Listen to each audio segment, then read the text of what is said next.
Happy Wednesday, everybody. Ben and Woods, 97.3, The Fan. I am doing my very best to get my head right this morning, certainly. Tell you guys in a moment what I woke up to at 2 a.m. Basically a dress rehearsal for next week at the exact same time. It's exactly what I'm going to do next week. Waking up in the Rambler Motel next to 7 Mile Casino for the watch party.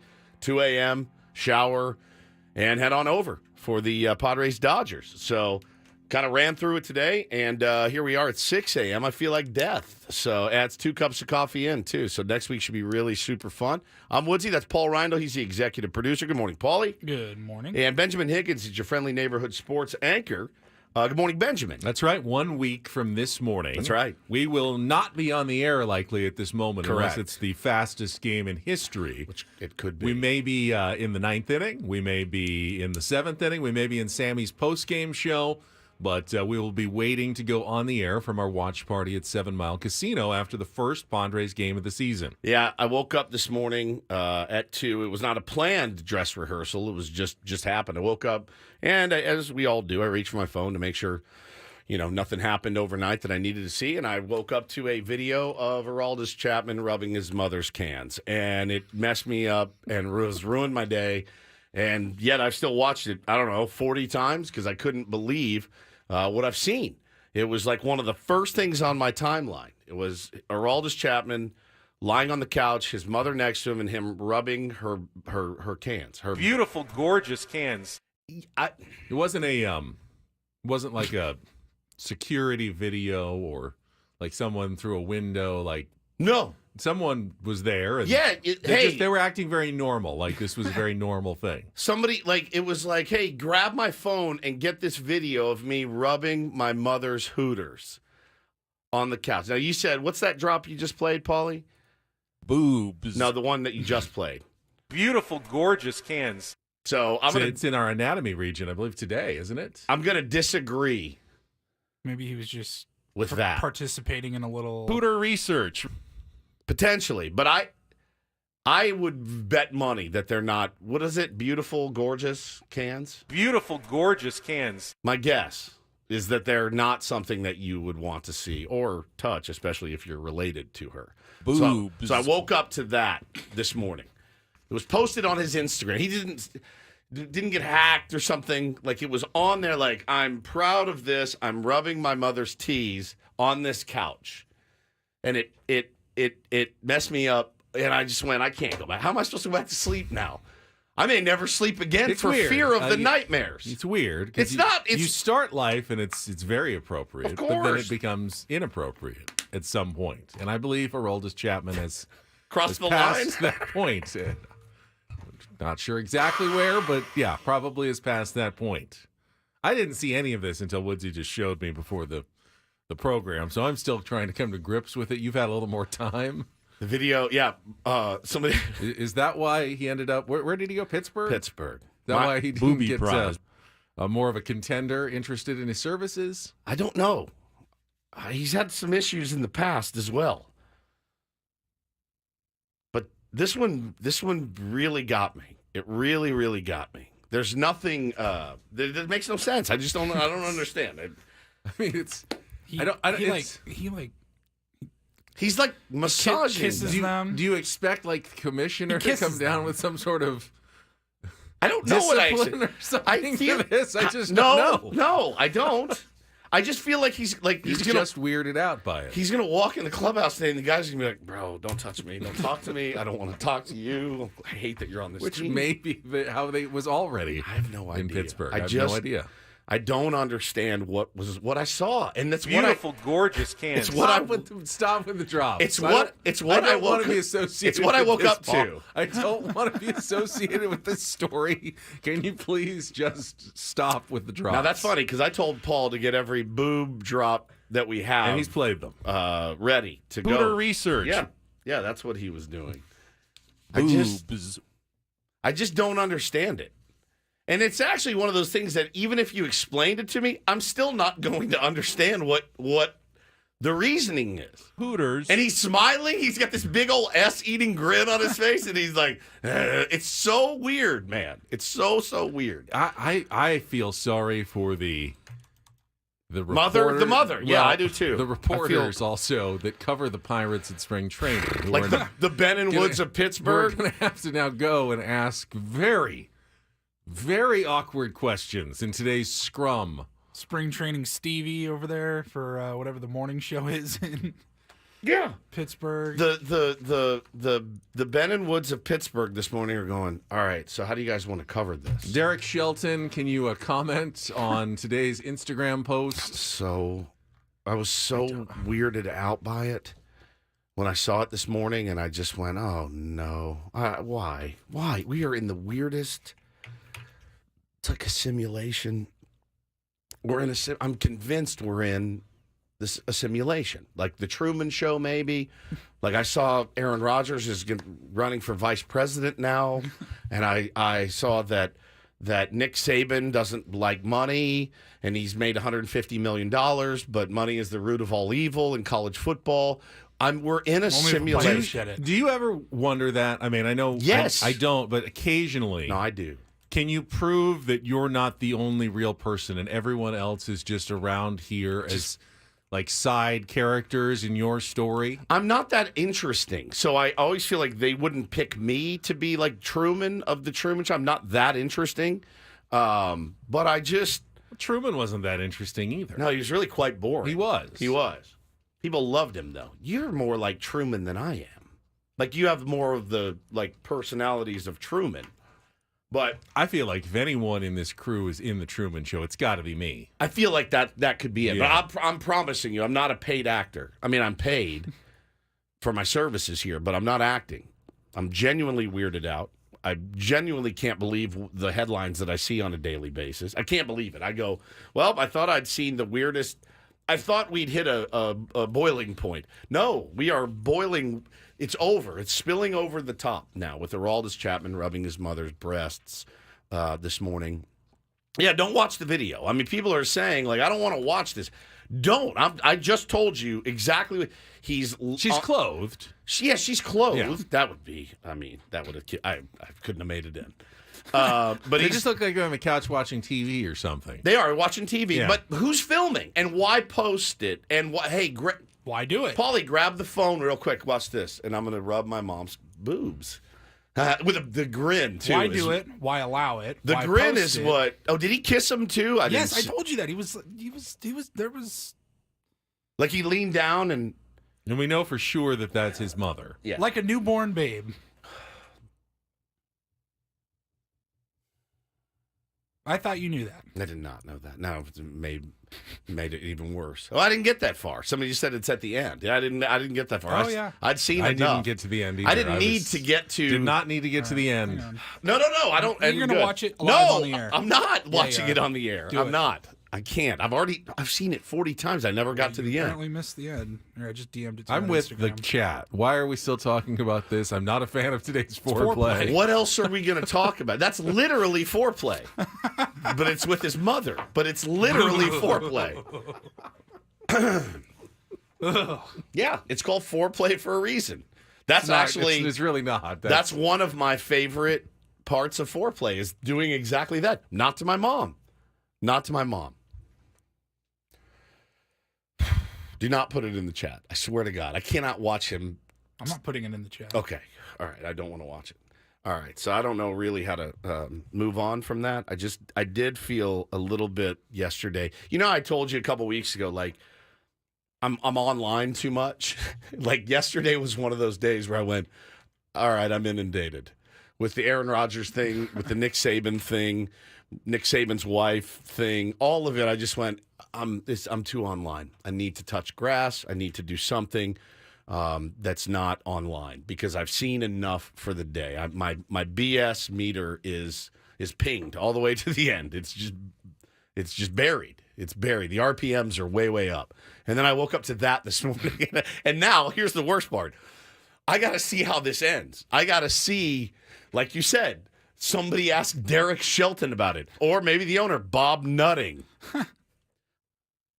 I have to know. All right, let me ask you this question. Is it possible that they're in his culture that this is okay? Yeah. He's Cuban, Maybe. right? That was my first thought, honestly. Was are we going to be the three white guys coming in and questioning And ripping on someone's culture. I don't want to be that. Is it culturally acceptable? I'm 48.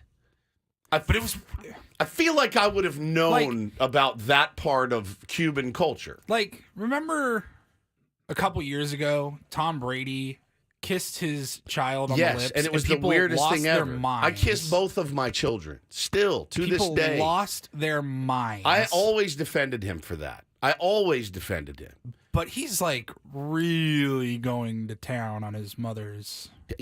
Yeah, this is more than a grace. Breasts. This is like a, He's not even just like laying on her, them. Yes. on her chest. He's like rubbing them. Miley says it's not part of the culture. Kissing I didn't them. think that it was. I feel like I would have heard like, oh, bro, this is what they do. As a Hispanic, absolutely not. Like, yeah, I mean, I thought that Tom Brady thing was overblown. I don't think this is overblown. I don't think this could be blown enough. It's not overblown. A lot of people are saying, wanna no, change this the is not a cultural I really thing. want to change the subject, and I don't know where to go. I don't either. I really don't. It's National Baked Scallops Day. You like scallops out there? I'm Do we going. have any thoughts I have on baked scallops I have this a lunch morning? today, a working lunch with a client Somewhere where you can order scallops? at Poseidon. Okay, perfect. Baked Scallops Day it is. Do you think they'll have a baked scallop special? I like scallops a lot. I do. If they're done, I like them seared in a Yeah, pan. seared. more I than don't know that I baked, like them though. baked. I don't know. Yeah, I don't know that I've ever actually had a baked scallop. Some scallops. There we go. Changing the subject. I like that. Why don't we get going here today? Because there are some I'm topics. having a hard time getting ramped up. I I'm can telling see you that right I can now. see that. There are some topics, some trade, at least adjacent rumors that were going on with the San Diego Padres, Chicago White Sox last night. We will definitely be talking about that. The final decisions, as Mike Schultz said yesterday, they were in yesterday. If you are going to Korea, you know you are going to Korea this morning. The 31 traveling party of the San Diego Padres. We don't know exactly who it is, but they know who it is, and I assume we'll be told later this morning what that looks like as the Padres get ready to depart from Peoria, Arizona, and fly across the Pacific Ocean for the season opener. We'll hand out the menus, get you ready for Ben and Woods on a Wednesday morning when we come back. Kelly's got traffic, and here we go. Changing the subject on San Diego's #1 sports station, 97.3 The Fan.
If you watch on our YouTube stream, you'll see the videos that Paul includes during our breaks. And in this last one, we just saw last year's opening day party downtown with a live appearance from Jake Peavy. And I think you, Woods, owe Jake Peavy an apology. Oh, because of yesterday? Yeah, yesterday, Woods tweeted that nothing good has ever come from Mobile, Alabama. And I thought that was not fair because Jake Peavy came from Mobile, Alabama. But he's definitely something good. He's a person. He's a person. The segment of the Crichton Leprechaun is the only good thing. That was the only good thing that you liked from Mobile. That's the only good thing that's come out of Mobile. Jake Peavy came out of Mobile, but he's a person. The Crichton Leprechaun is not a person. It's a news segment. Well, it depends on your perspective. Well, because I had... It might be a crackhead. It could be a crackhead. There was some hillbilly that tweeted, "Why would anyone live in California?" And I looked It look like a leprechaun to me. and I looked at his thing, Could be a crackhead. and he's in Mobile. Mobile, Alabama. Why would anyone live in California? He's tweeting it from Mobile. So I took offense to that from a guy named I saw that. Bradley Flowers. They just want engagement. Good. I'm post happy that to give it to him. because they make money out of that, and I Fine. feel like you're He's in Mobile. giving him exactly what he Good. wants. He's in Mobile, Alabama. And then there's people in the timeline going, "I would never even visit." Good. We're good here. The less Mobilians here, the better I think we are. I think I've officially become a Californian. You're now. anti-mobility. I'm anti-Mobilians coming here. Don't even come to visit. We're good. We don't need you here. There's plenty of Except for Jake Peavy. Except for Jake Peavy. Yeah. Jake Peavy's the only one. And Jake Peavy knows. He knows the deal. Like he likes California. But no, yeah. So that to me, Mobile, Alabama, best thing, only good thing to come out of there is that news segment, which you'll hear about It's like Monday, isn't it? is it Monday? Yeah. It's on Sunday, but you'll hear it on Monday because we don't work. It's a St. Patrick's Day St. segment. Patrick's Day. That's right. It's right around the corner It's the here. best thing that ever happened on the To news. me, it look like a leprechaun to me. That's right. All I gotta do is look up in the tree. Who else in the leprechaun say yeah? Yeah. The amateur sketch. I mean, there's nothing better. There's nothing better. Oh, Holy Night at Christmas and the Leprechaun. I will never tire of it, ever. No, I'm Mobile. just smiling thinking about it now. Some guy living in the swamp. It's like a swamp in Mobile. He's like, "Well, why would you live in California?" Like, did you guys go outside yesterday? It was fantastic. Beautiful. It was absolutely gorgeous. You know what it's going to be today? It's going to be gorgeous today. It's expensive to live here. I mean, I'll throw out. But you get what you pay even for. on that tweet, and he was listing all the taxes, and we do pay taxes here, obviously, but most of them were federal taxes that they also pay in Alabama. They also as pay in well, Alabama. By the way, just to be clear. But they have to live in Alabama. Right. That's the thing. All right, let's California with their Social Security. Right, exactly. Medicare, federal income tax. All right. Okay. Yeah, just like you have in Alabama, right? Mobile. All Like those- if you're tweeting that and you live in, I mean, I don't even know. Like, there's just nothing better than this place for me. It's hard If to. you live in Honolulu, fine, whatever. Right. I mean, Fine. But, like, from Mobile, why would anybody live in California? Because you're not here, number one. There's very few of guys like yourself here. It just didn't make sense to me. So I was having some fun with them. we're going to jump into some Padres talk this morning. Had a game against the Diamondbacks yesterday. Drew Thorpe on the mound. Jackson Merrill continuing to do, guess we'll just call them Jackson Merrill things at this point. And Mike Schilt giving a strong indication as to what lies in the future for one Jackson Merrill heading to Korea today. We'll talk about that coming up. Did have a Ken Rosenthal piece that came out last night that wasn't specifically about the Padres. It was about the White Sox and their renewed efforts to trade pitcher Dylan Cease, who has a couple of years remaining of team control and is a former Cy Young runner-up from 2022. Didn't have a great season last year, but remains a fairly electric arm that teams are interested in. And the White Sox apparently are scouting the Padres heavily, which would make you at least think that there's been some sort of talk or negotiations or discussions involving A.J. Preller and the White Sox. Padres certainly could use, I think, a little more pitching. Well, who can't use a little more pitching at this point? So would you be willing or interested in parting with some of your top prospects what it would take to get a frontline type starter for the Padres in Dylan Cease. We will discuss that for sure. We had some incredible audio yesterday from Padres spring training that we're going to bring you on our 7 o'clock hour. Yeah. It's been a great week. Our new manager, Mike Schilt, who, of course, if you heard our show yesterday, will be appearing with us every Friday morning at 9 a.m. on the Manager's Report, brought to you by SDCCU. He's a gem, isn't he? He's just a gem. A gem. Straight up. Yeah, we're looking forward to that. So we'll have some audio from Mike Schilt coming up at 7. Our regular segments, Take on Woods and Don't Do This, in the 7 o'clock hour. Tournament of Drops continues. It's day 3. We continue the first round, reveal the winners from yesterday in the baseball bracket, and then move on to the anatomy region with 4 more matchups How in our appropriate. Tournament of Drops. It's just This is gonna be a fun one. it's so appropriate. Does seem like today's. it fits well today. Yeah. So that'll come your way at Beautiful, 7:30. gorgeous cans. Yeah. Second half of the show, Actually, our a tier 7 seed. That's a 7 seed. 7 seed. Ooh, boy. I don't know who it's going up against. We'll have the matchups for you coming up at 7:30. Second half of the program, Tier 1 tour, the Los Angeles Angels. Last American League team, I believe, in our spotlight as we continue our tour of all the teams, counting down to opening day. Sammy Spring Training will join us from Peoria, Arizona. Our Reindl Report. It should be a very good show for you today here on Ben and Woods. Looking forward to it. It's all I'm thinking about. I'm just telling you right now. I'm obsessing about it. I can't get over it. The Roldus. Yeah. I'm trying to distract you and change your focus this morning because I don't think it's healthy. I don't think it's healthy. Yeah, you're right. It was not healthy. To fixate on it. No, it was not healthy. It was one of the crazier things I've ever seen. Yeah, dude. But that's what life is today. There's something on the internet every day that's like one of the craziest things you've ever seen. Not like that. Not like that, but something completely different that is crazy every single 4 day. a.m. when I saw it. It was 2 a.m. when I saw it. 4 a.m. and he was already 2 a.m. Just and this he was morning, already for the main instance. character on the internet. How does he go into the locker room today? What's up? Did you have a good night? If it was one of you, I don't even know that I could bring it up. Like the first tweet I saw this morning, 2 men have been charged after allegedly bombing a woman's house and planning to release a large python into the victim's home to eat the victim's daughter, according to prosecutors. First tweet I saw this morning when I got up, and you're telling me there isn't something like that on the internet every single day when you get up. Never that seen the son massaging his mother's breasts, ever. I've Also, never they seen plan it. to mail dog feces and dead rats to the home and scalp the victim. That's Where's that's that a out of? story. Mobile? That is out of. It actually might be Hey, I'm going to put no. that python in there. Georgia, completely different part of the country. Yeah, totally. That is out of Georgia. All right. I'll try to reset and be a pro here, but I'm spun out. I mean, you just can't let stories on the internet get to you anymore, or you'll be. You're right. 24/7.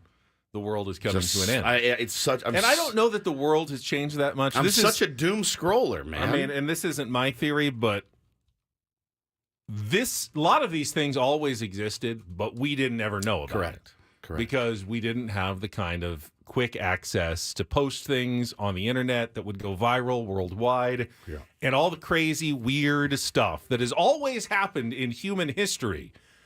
We just now know about it. And are we better or worse off for knowing about it? You can make the argument either way. You really can. You really can. Well, I like to be informed, but I don't like to be when this your kids informed. were, running around in the 60s playing and you didn't have to worry about them for hours, guess what? You did. You just didn't because you didn't know what was going on out there. There's the invention of social media and the internet. And then the branch off of that over the last year, 2 years, even though it's been going on for a little while longer, is now people are monetizing off of their engagement. Yeah. So it's what is the craziest thing I can post that will get 20 million views and I will get paid. But he wasn't doing that. But like Ben, the other story that Ben just read, like you are seeing a lot more crazy stuff nowadays. It's true. Richmond Hill, Georgia. 2 30-year-old. Read it again. Two men have been charged Okay. after allegedly bombing a woman's home and planning to release a large python into the victim's home to eat the victim's daughter, according to prosecutors. The men also plan to mail dog feces and dead rats to the home and scalp the victim. Question. Yeah. So they were going to bomb the home and then mail stuff to it. Yeah. Wouldn't it have been better served mailing stuff to it, then bombing Probably. it later, and putting the python in before you bomb it? They don't seem like the brightest. Yeah. Not the sharpest guys I've ever heard of. Well, I hope they get the book thrown at them for their devious, nefarious plot. All right. We need to go to break. Let's Yeah, get let's to go to Padres break. Let's get next. to some For the love of Padres God. talk. Yeah. Dylan Cease, trade rumors, and yesterday's second to last spring training game in at least in Arizona for the San Diego Padres. We'll get to that coming up next with Ben and Woods on San Diego's #1 sports station, 97.3 The Fan.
All right, let's get back to business here. The business of baseball and then the San Diego Padres. Your San Diego Padres. Play here on 97.3 The Fan. It was a weird half hour. It was a weird half hour. I'm starting to come out of it, and then I just remembered it again. But I'm going to push through. So the Padres and the Diamondbacks played yesterday in their second-to-last spring training game of the Cactus League schedule. We will jump into that and the news from Mike Schilt about Jackson Merrill right after this check of traffic on 97.3 The Fan. From the 97.3 The Fan Traffic Center, here's Kelly Danick. Got a handful of trouble spots already heading out of the South Bay, northbound 805 past Orange Avenue. This crash is being cleared out of the fast lane. Also, northbound 15 before Friars Road. Accident involving a couple cars. Got the slow lane blocked. Accident has cleared westbound 52 at the South 15 connector. We're seeing a little residual slowing. And in Fallbrook, southbound 15 past Mission Road. Tow trucks on scene of a collision. Got the two left lanes blocked. I'm Kelly Danick with Ben and Woods, San Diego's #1 sports station, 97.3 The Fan.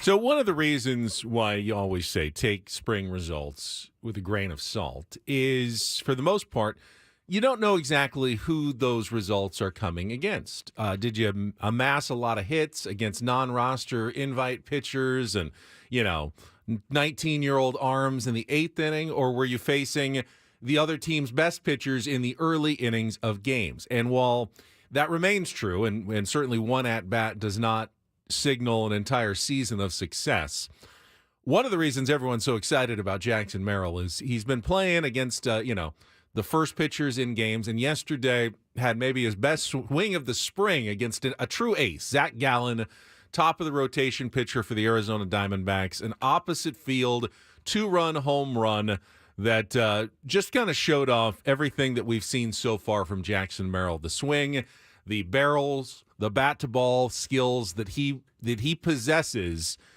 do seem like they're ready to play on a major league level. Is that fair to make that leap from what you've seen from him this spring? I mean, yeah, absolutely. And I know he's a little bit inexperienced for a lot of people who I respect. I understand that. And all I can tell you is the combination of needing a center fielder and having Jackson Merrill perform as well as he has, that's a good combo, in my opinion. Like, it doesn't feel forced. When it did maybe 6 weeks ago, it doesn't feel forced now. It did feel that way to me. Like, is he really going to get a look? That's nuts. But he's done everything. We've talked to him. We've sat down. We looked him in the eye. We've heard him in interviews. And again, I know that when he's facing, a 98 mile an hour nasty rising fastball from Tyler Glasnow. Hi, this is Jackson Merrill. That means nothing, right? Yeah, but he faced a nasty Zach sure, Gallen man. yesterday. Absolutely. And what I'm saying is it doesn't feel forced to me anymore. It just doesn't. And I'm super duper happy for him. I think he absolutely deserves it. Mike Schilt would not commit to penciling him in the opening day lineup. Came close, though. He came very close. If you didn't hear it, this is what Mike Schilt said about Jackson Merrill's prospects at this point yesterday. Can you just tell us that Jackson Merrill is going to be on the team? I can tell you Jackson Merrill's going to Korea. That's what I can tell you, Ace. Ace. Not that he'll be starting in center field on the 20th. You said it. Obviously, this guy's had a lot of hard outs. He has played really well. What do you see in the last, few days, especially with the 2 home runs, one off Zach Gallen? Look, he's earned every spot. He's earned his way on the plane. He's earned what's coming after the plane. So he's done a great job, and couldn't be happier for him. Clearly he swung the bat well, played good defense, ran the bases well, plays with a lot of hard energy, passion, plays smart. Just a lot to like about Jackson Merrill, so good for him. Congratulations to Jackson. How important is his clear kind of confidence that he has in the ability to handle the challenges that will inevitably come given the sport that he's playing? Yeah, it's important. Being able to have self-confidence that's real and belief in yourself and an identity of who you are as a player. This game is really super hard. It's really challenging. So when things don't go as well, you've got a support system, of course, of your coaches and teammates and all the people in your life that have helped you. But ultimately, when you know who you are and what you do, and you go back to that when you need it, it's your anchor. So he's got a good anchor. So, I think Mike Schilt said it pretty much without saying it, especially when he said he's earned what comes after the plane as well. A strong indication that Jackson Merrill not only made the traveling party, but he's going to be on the 26-man roster, and he's going to be in the lineup on opening day in center field against Tyler Glasnow and the Dodgers. And again, his slash line this spring, 343 average, 395 OBP, 600 slugging percentage. OPS of almost 1,000. But you can put, I've seen guys put up those kind of slash numbers. Oh, yeah. What's the BABIP? Are they looping in a lot of singles or are they actually driving the ball? Jackson Merrill's slash line, if anything, might be a little light. Yeah. He's, as it was mentioned, he's hit a lot of hard outs, too. too. Seeds. He's only struck out, I think, for the third time all spring yesterday, which in this day and age of baseball is ridiculous, even against spring training pitchers, is pretty crazy. So those numbers, they're not a mirage based on some bloops and some ground balls that found holes. He's actually swinging the bat incredibly well. He's been doing it for the most part early in games against Major League Baseball caliber pitching like Zach Gallen yesterday. And there's really no reason not to have a great deal of confidence in Jackson Merrill, despite his age, going forward, that he's going to be on this team. And I would expect Jackson Merrill is going to have a very solid rookie season if he stays healthy, and possibly could be in the running for a National League Rookie of the Year award. Tap the brakes. Why would I tap the brakes? Just settle down. Putting a lot on this kid. I'm not putting. Well, I mean, he puts as much on as anyone. Guy does not lack for confidence. We've seen that. Sure. Part of it is you be on the team all year long. That certainly helps you any candidacy. Yeah, I mean, do you expect? Let me ask you. Do you expect Jackson Merrill? Well, obviously he's going to struggle at some point. Is he going to struggle so badly they're going to have to send him back to the minor leagues? It's a possibility. Well, it's a huge possibility. And I mean, you have the ability to do that with a young, controllable player. Maybe even likely. I don't know. Yeah, Like I mean, over it's a 50% chance that he gets sent down. I don't think so. 50-50. I don't think so. I think it's less than that. It's literally 50-50. I think it's for every young I think it's player. less than that. I've seen. I mean, what Mickey Mantle got sent down, so like anybody can get sent down. I'm not saying he's going to be a Hall of Famer, but he looks ready to be an everyday baseball player. No, there's no question, and that's what the plan is. And listen, I'm not going to overreact if he goes 6 for 8 in the series, and I'm not going to overreact if he goes 0 for 8. That I promise you. He's a young player. He deserves patience. If they're going to ride with him, he deserves my patience. I'm not going to tell you, Mr. Fan, Mrs. Fan, how to feel. That's my theory. If he gets 6 knocks and lights the world on fire, I'm going to be like, hell yeah, man. That's awesome. It's an awesome way to start your career. If he goes 0 for 8 with 7 Ks and a feeble ground out, if he pulls a Mookie Betts in the playoffs, I'm not going to overreact to that either. I'm not, but based on what I've now I really don't think he's all of a sudden going to go out and just start. So what is he going to go 0 for 4 with 4 strikeouts after striking out 3 times in spring training? It's Tyler Glasnow, so it's a real possibility. Tyler Glasnow has done it to a lot more experienced players than Jackson Merrill. All right, if Tyler Glasnow's that good, though, every Padre is going to struggle. Are you going to send Tatis and Bogarts and everybody down? No. Then why would you send Jackson Merrill down if he struggled? But he's a first game. I'm not saying they're going to send him down, but I'm saying it's a possibility. He's not going to get sent down because of the 2 games in Korea against the Dodgers, against Glasnow and Yamamoto. And then he also has options. And then when he faces in May, but don't you feel like when he faces your average caliber major league pitching, he's more than ready to be up there? Yeah, and there's nothing average. Well, then the Padres don't have anything better than him, so I don't think he's going anywhere. I really don't. There's nothing. There's nothing average about Tyler Glasnow.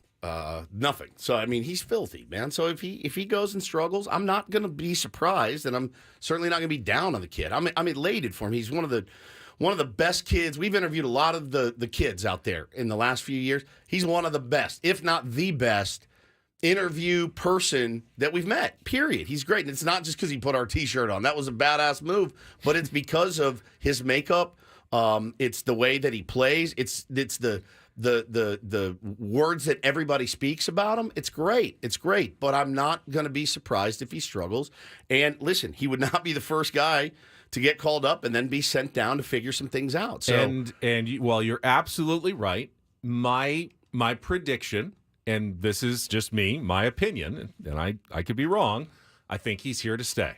Yeah, I hope so. I believe that Would love Jackson nothing Merrill is here to stay for the San Diego Padres. I absolutely hope so. I absolutely hope that he is the center fielder of the future for the San Diego Padres, no question. But I'm also tapping the brakes. Not even if. When he struggles, if he gets sent back down to work on some things, nobody freak out. It's just it happens. It happens. It happens all the time. And I mean, look.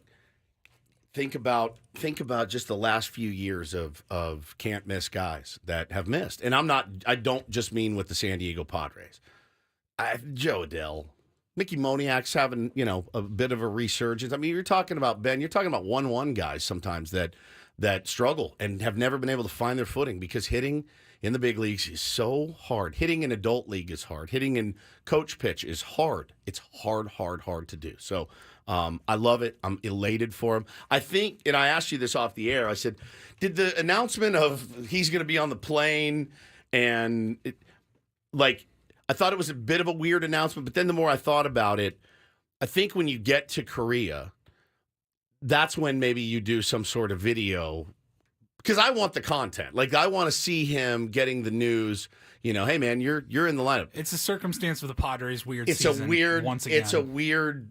Baseball did this. The Padres didn't do this. They put the Padres in this position to have to do it weirdly. I understand what you're saying, and those are always fun videos, but I don't think Jackson Merrill had any doubt that he was going to be there. 100%. I think his reaction is going to be like, all right, yeah, duh, I'm going to Korea. Yeah. I mean, I don't think there's going to be like, I'm in the lineup. No, it's not the slightly above average starting pitcher in Double-A getting the call up for a spot start. If it's first time in the big leagues, it's a little bit different than that.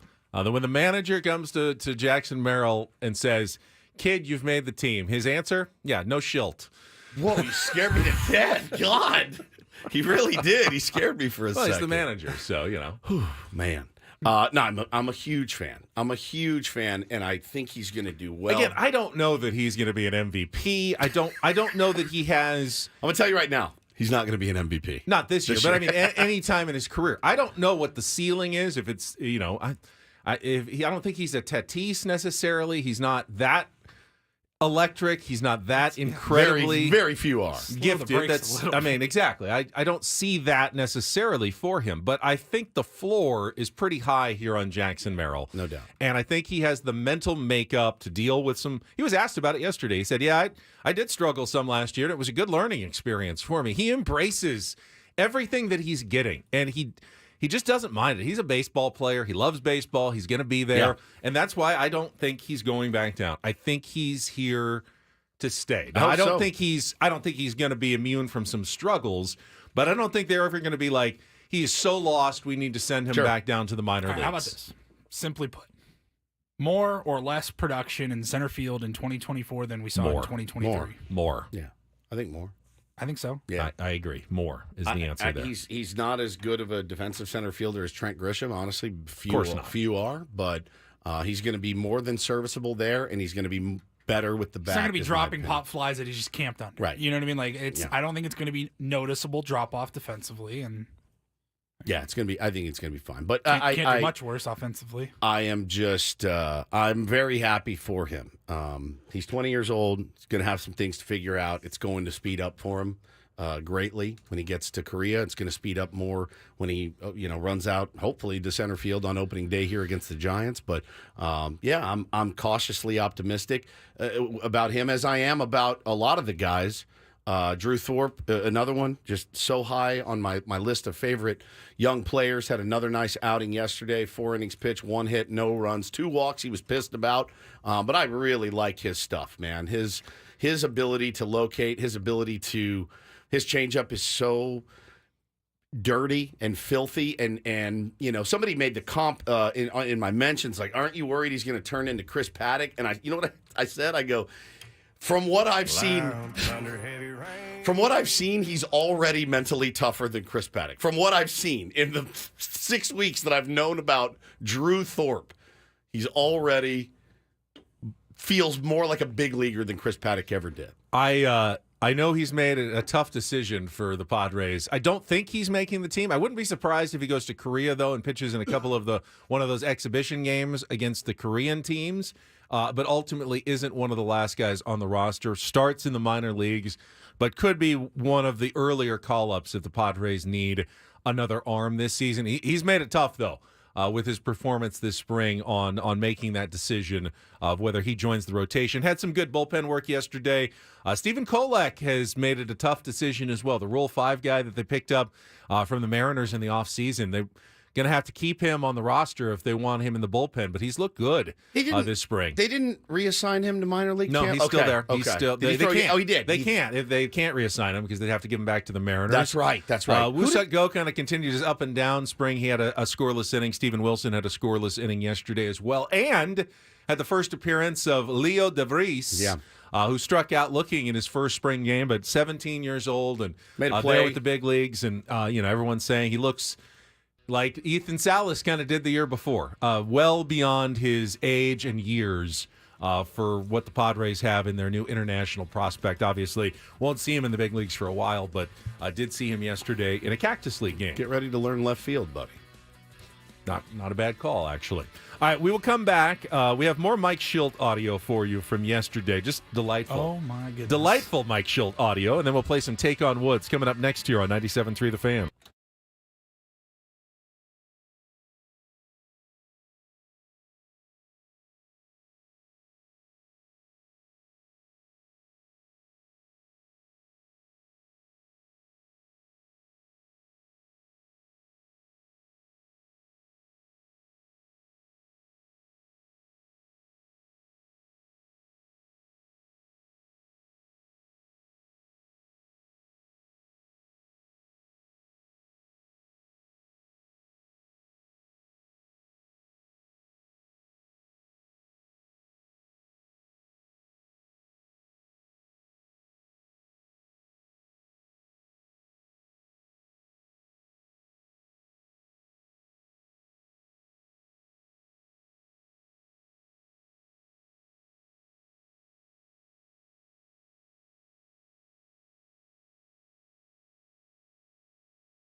Joey in the chat, who is our catcher on the Tier 1 baseball team, says, are we talking about Chapman or do I have to wait for DDT? Go back and listen to the first 30 minutes of the show. That's all we talked about.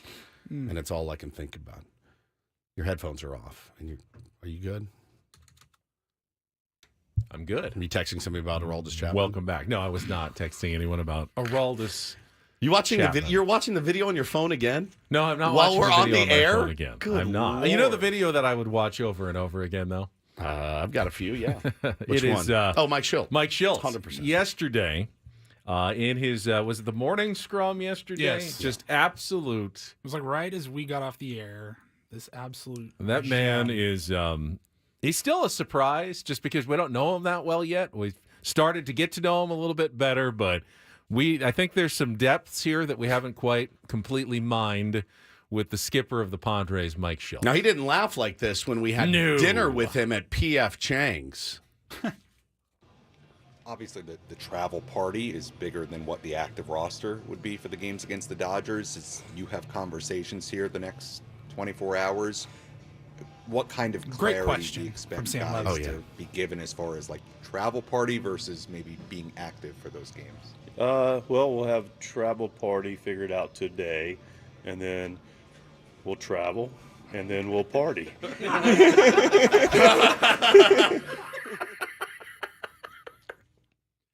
As someone When who- I tell you I watched this clip 20 times yesterday, Oh. holy crap. So, as someone who has the ability to delight myself, Yeah.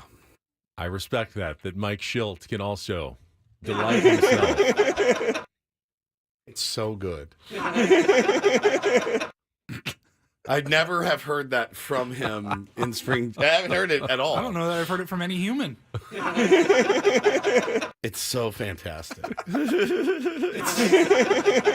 It's been a week of good laughs. It has been a week of good laughs. We had Kelly Danick in the middle of a traffic report that delighted us. She was talking about, enjoy that extra sunshine in, In your eyes on eyes. your afternoon commute. Evil. Then you had Ben doing his version of the Surfari's Wipeout, which was amazing. Wipeout. What a week. The Ben and Woods program. And now we have Mike Schilt. And there's a gleam. There's a gleam in his eyes. He kind of thinks we're gonna travel and we'll party. It's so good. So good. I remain a fan of Mike Schilt. So far. We'll see. See how it goes in. Beautiful. Yeah, it's great. All right, we need a contestant for Take on Woods. 833-288-0973. Call now. Try to qualify a listener for a trip to Las Vegas in our musical trivia contest in just a couple of minutes. 833-288-0973. How much to make of the Dylan Cease story Ken Rosenthal posted last night on The Athletic, that the White Sox are kind of upping their efforts after finding no takers. It was almost certainly a very high asking price with pitching at a premium on the market, but no trade yet, and they're looking to deal him, and maybe even here before the start of the season. It's wild, man. Like that, why do you say it's wild? Well, yeah, they asked Pedro Grifol, the manager yesterday of the White Sox, like, well, some new rumors swirling around. Is he going to be your opening day starter still? He's like, I have no idea. So it seems that they're actively looking to move him right now. I did also see that they're interested, the White Sox that is, in bringing on Michael Lorenzen. So that would, I guess, tell me, all right, we're going to trade Dylan Cease, get a lot back for him. Michael, we're not going anywhere really this year. We throw Lorenzen in as a stopgap or whatever. Somebody that's got to eat those innings that Cease was going to eat. I've seen mixed reviews on, at least from Padres fans, about how they feel. I think there's a few guys in this current crop of Padres prospects that you look at and go, absolutely not. No, you're not getting Dylan Lesko, right? Who we have all heard is pretty high in the mind of AJ and the crew there. Dylan Lesko is like the next big thing for the San Diego Padres, at least from what we've heard out of Padres camp. Yeah. Drew Thorpe is one for me. I'm like, sorry, bud. Now, there's other guys. Jackson Merrill, Ethan Salas. Yeah, I mean, no, right. You can't have everybody be untouchable, though, if you're going to make a deal. Well, the good thing is there are other guys out there. And I think, Iriarte's one that he's got really, really good stuff. But I would be, if I'm Chicago, I'm asking for him. I'm asking for Snelling and Iriarte and but there's other guys. Yeah, I mean, if Iriarte's the prize piece of this trade, do it already. I think you do it. Just go ahead. There's always room to make a deal. And the question here is, can you fleece them? That's the question. Well, yeah, not every prospect is going to make it to the big leagues. You have to identify, as general manager, this is the job. I tweeted this last night. This is the job. You amass as much talent as you can in your minor leagues. Then you identify the guys that you're really high on, and you bring them up and make them the core of your team. And everybody else is tradable for, additional talent that helps you win on the big league level. There are dozens of minor leaguers that will never make it to your big league squad, either because they're not good enough or because you've got guys already in those positions locked up for years to come. So what are you going to do with them? Because you can't just say, hey, we're just going to leave you in the minor leagues until we run out of options, and then we got to give you up. It's better to trade them now. If you don't think they're ever going to make it and be a regular contributor on your team, trade them. Trade them for something that's going to help you. And I think there's no question that Dylan Cease at some level is going to help you. Well, innings, frontline arm. I was just going to say that's something you clearly need on this team right now. 2 years of control, and you can afford him because he's only making about $8 million. You could stay under the luxury tax. I mean, that is a lot of boxes right there that say, yeah, this is someone the San Diego Padres can and should be interested in right now. You're talking about a guy in the last 3 seasons. The lowest number of innings pitched is 165 in the lowest. Okay, and that was 2021. In 22, he threw 184 innings. Last season, he threw 177 innings. We talked about it. We talked about why a team goes out and signs a Lucas Giolito, right? And Cease better than Giolito, let's be honest. And Dylan Cease did not have his best year last year. His fastball is trending down. It was at the end of last season. But they're saying there's a renewed ability in spring training. I think he's looked better. At least that's the reports, Ben. But last year, 7-9, 4.58 ERA, started 33 games. Again, 177 innings, struck out 214 guys.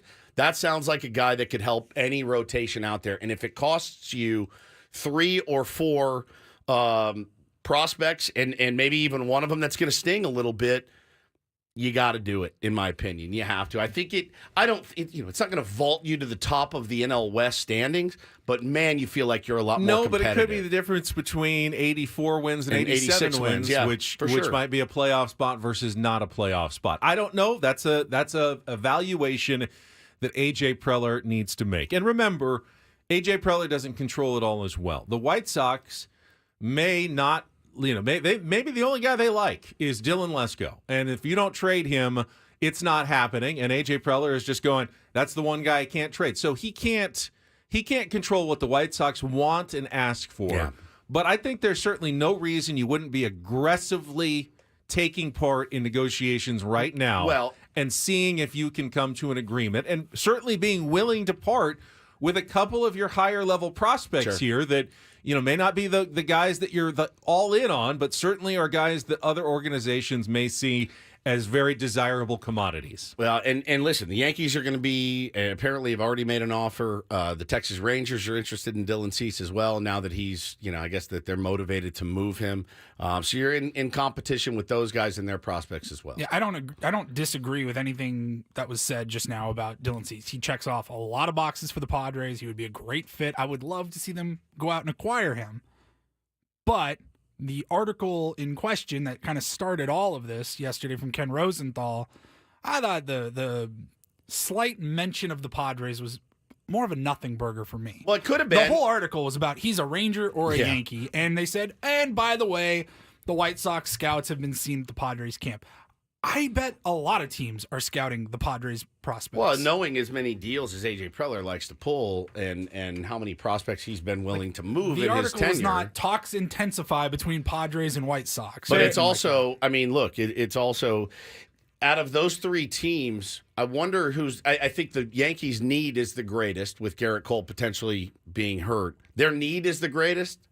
The Padres have a 5-man starting rotation right now. I think the Rangers have more need. I think the Rangers could have more need with DeGrom being out, Scherzer. So I don't know. It's going to be interesting to see if he's moved. And Paul, I think he will. Your point is a good one, and I don't disagree. But I will say that AJ Preller, his info has been tight lately. I mean, not a lot of leaks coming out of the Padres. So the fact that Ken Rosenthal hasn't necessarily directly heard anything, to me, doesn't mean as much as maybe in the past. The fact that the White Sox are scouting the Padres is telling in that sense. And you're right, they're probably scouting a lot of other teams as well. But there's at least a logic to it that would make me believe that the Padres and White Sox are talking about this right now. Yeah. I mean, nothing would surprise me. All right, yeah, we'll get your thoughts as well if you want to. You can tweet us or join us on the YouTube chat. We'll take some phone calls later. Right now, though, let's get today's game. It's time for Take on Woods.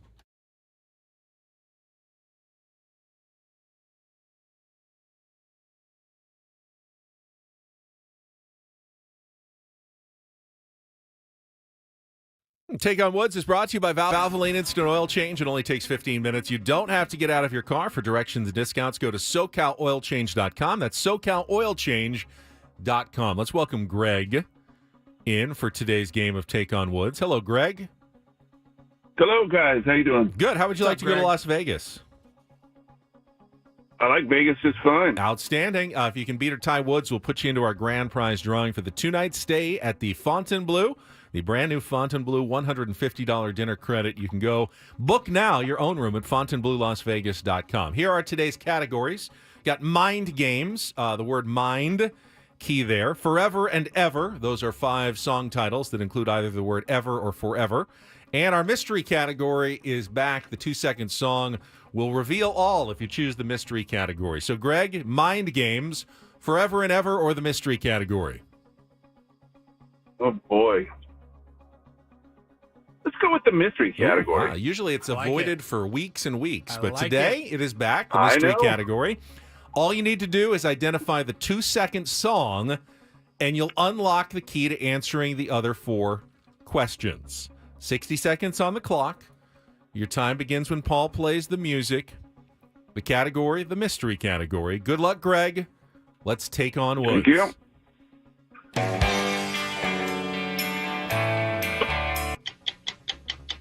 Hungry Heart, Tom Petty. Oh, it's not Hungry Heart, but keep in mind that answer. Foreigner's Luke Graham says a mysterious woman inspired his powerful performance on which 1981 single that spent a record 10 weeks at number 2 on the Billboard charts? Urgent? That's not that one. Richard Marx wrote which 1989 number 1 hit as a love letter to his wife, actress Cynthia Rhodes, who was out of the country on a movie shoot? Pass. John Mayer won a Grammy for which politically tinged bluesy hit that was the lead single from his 2006 album Continuum? Pass. Bob Marley sings I Don't Wanna in which 1977 reggae classic with his band The Wailers?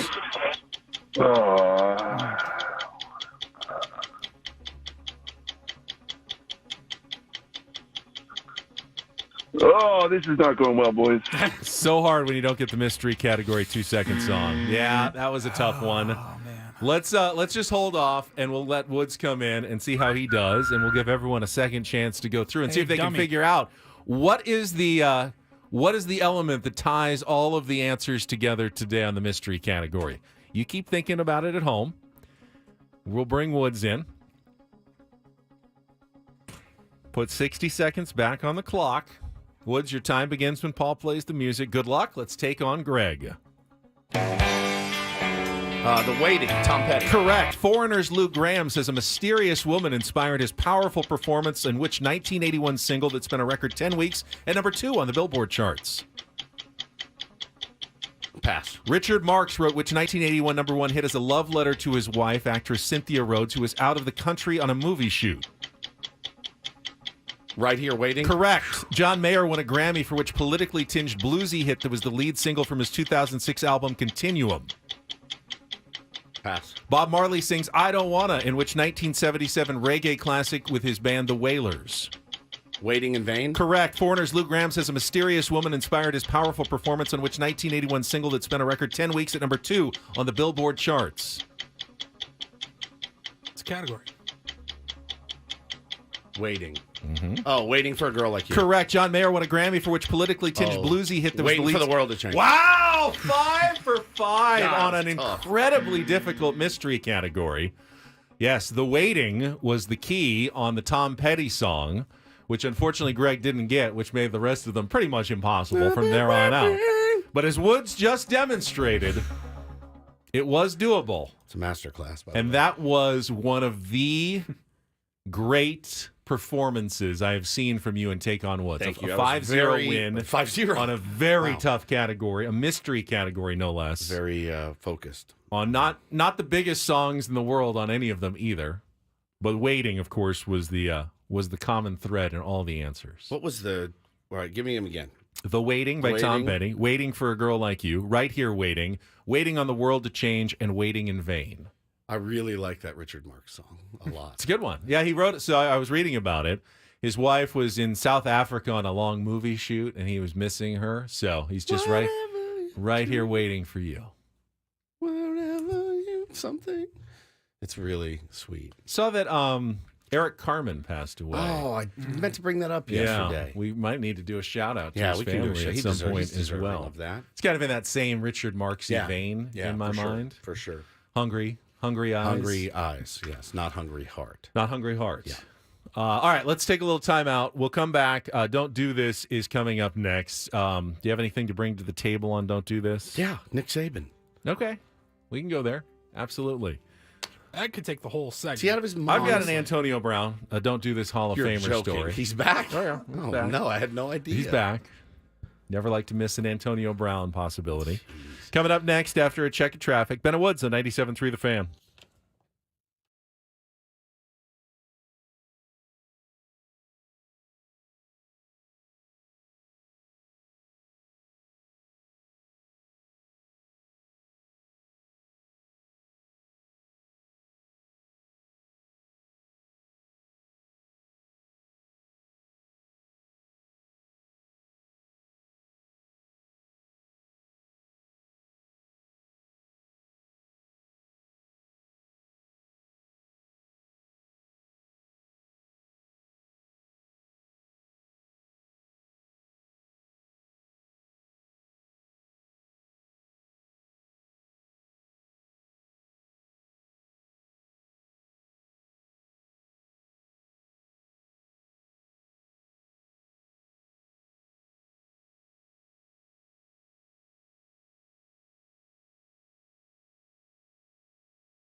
Did you know you can listen to 97.3 The Fan with your smart speaker? Just ask your device to play 97.3 The Fan to give it a shot. And we will start Don't Do This today with a Don't Do This Hall of Famer. First ballot, Antonio Brown back in the news yesterday and hoping to cash in.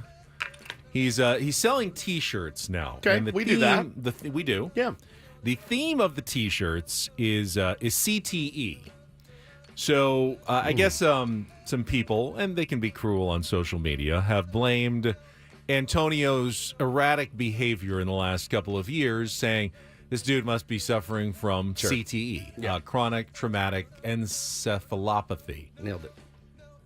Brown has decided let's turn that around. He uses the CTE hashtag a lot now, and he says that means catch the energy for his new brand, apparently, which is now CTESPN, and he has a T-shirt, and it has a picture of him with the shirt off when he just left and walked off the field. Remember that with the Tampa Bay Bucks? Like, I'm done. It's incredible. And there's also a picture of him in his Steelers uniform from back in the day. He's selling them for $40 online, which is a high price point for what looks like a foreign-made T-shirt of some sort. Do we sell them for $40 too? They're a little less, aren't they? I think so. A little bit less. Yeah.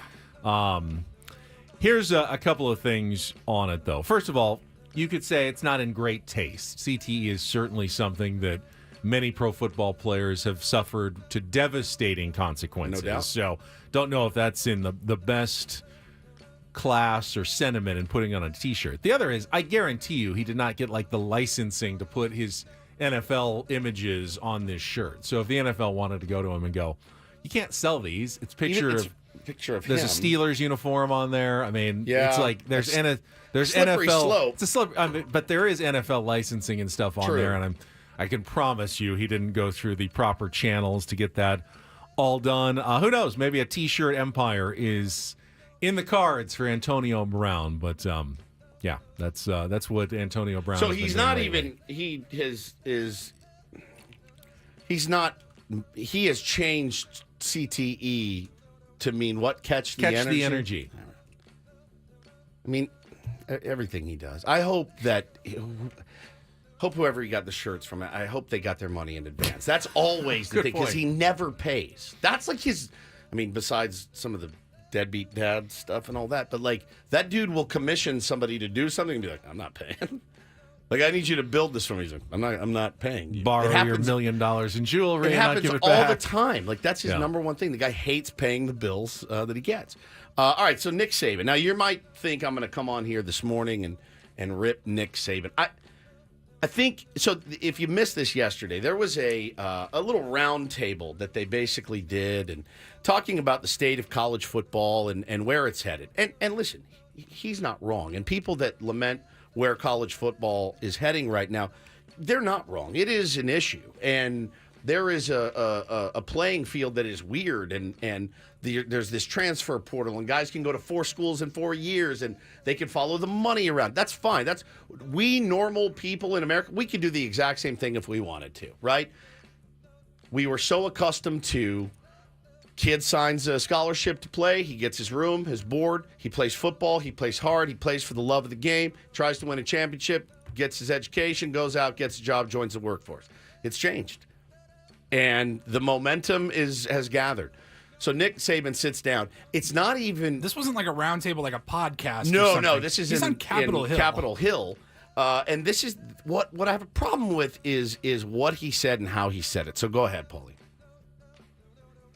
Well, all the things that I believed in for all these years, 50 years of coaching, no longer exist in college athletics. Pause. So it's False. That's absolutely, unequivocally false. All right, keep going. always was about developing players. It was always about helping people be more successful in life. My wife even said to me, we'd have all the recruits over on Sunday with their parents for breakfast, and she would always meet with the mothers and talk about how she was going to help and impact their sons and how they would be well taken care of. And she came to me, like right before I retired and said, why are we doing this? And I said, what do you mean? She said, all they care about is how much you're going to pay them. They don't care about how you're going to develop them, which is all what we've always done. So why are we doing this? So, to me, that was sort of a red alert that we really are creating a circumstance here that is not beneficial to the development of young people, which is why I always did what I did. My dad did it. I did it. And that's the reason that I always like college athletics more than the NFL, is because you had the opportunity to develop young people. So, and I want their quality of life to be good. I think, as I said before, name, image, and likeness is a great opportunity for them to create a brand for themselves. I'm not against that at all. But to come up with some kind of a system that still can help the development of young people, I think, is paramount to the future of college athletics. So there's a couple of things in there that like, that's number one. He's speaking as the highest paid employee in the state of Alabama, the highest paid. That man made $150 million coaching football. He and many of his coaches have had the ability to sign a deal, walk away for more money at any time. And they had the ability to sit in the kids' living room and say, no, I'm going to be here. I'm going to do. Now, Nick stayed. He was there a long time. And I do respect Nick Saban. I do. I feel like, personally, the playing field has become a little bit more level. He could have walked away, Ben, in my opinion, and just said, my time has come. I've done enough in this business to do that. But to say that all the kids care about is money, that's it. That's the only thing. No one plays for their teammates. No one plays for the love of the game anymore. A lot of these college football schools are factories. They churn and burn like business, like the business of America. This is actually, in my opinion, a better way to tell these kids what's coming for them down the road in the real world than come in here. We don't give you any money. You are you're a slave to what I say.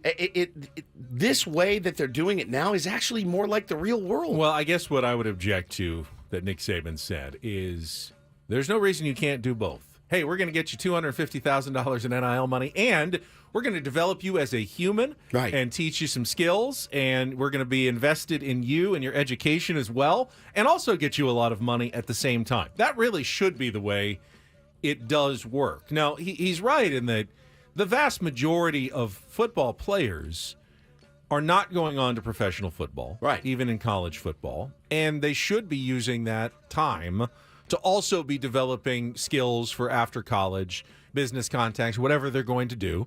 And if they're not, that's on them as well. That's on the families. Like, hey, it'd be great if you get as much money as you can in college, but if there was a different college where you could study something that you really were passionate about, it might be worth it to go there and maybe take a little less money in NIL, because this is a field of study that you're going to be working the rest of your life. And he also makes it seem like he was a coach for altruistic reasons. You know that there was a clause in his contract that triggered every time someone made more money than him so that he would always be the highest paid coach?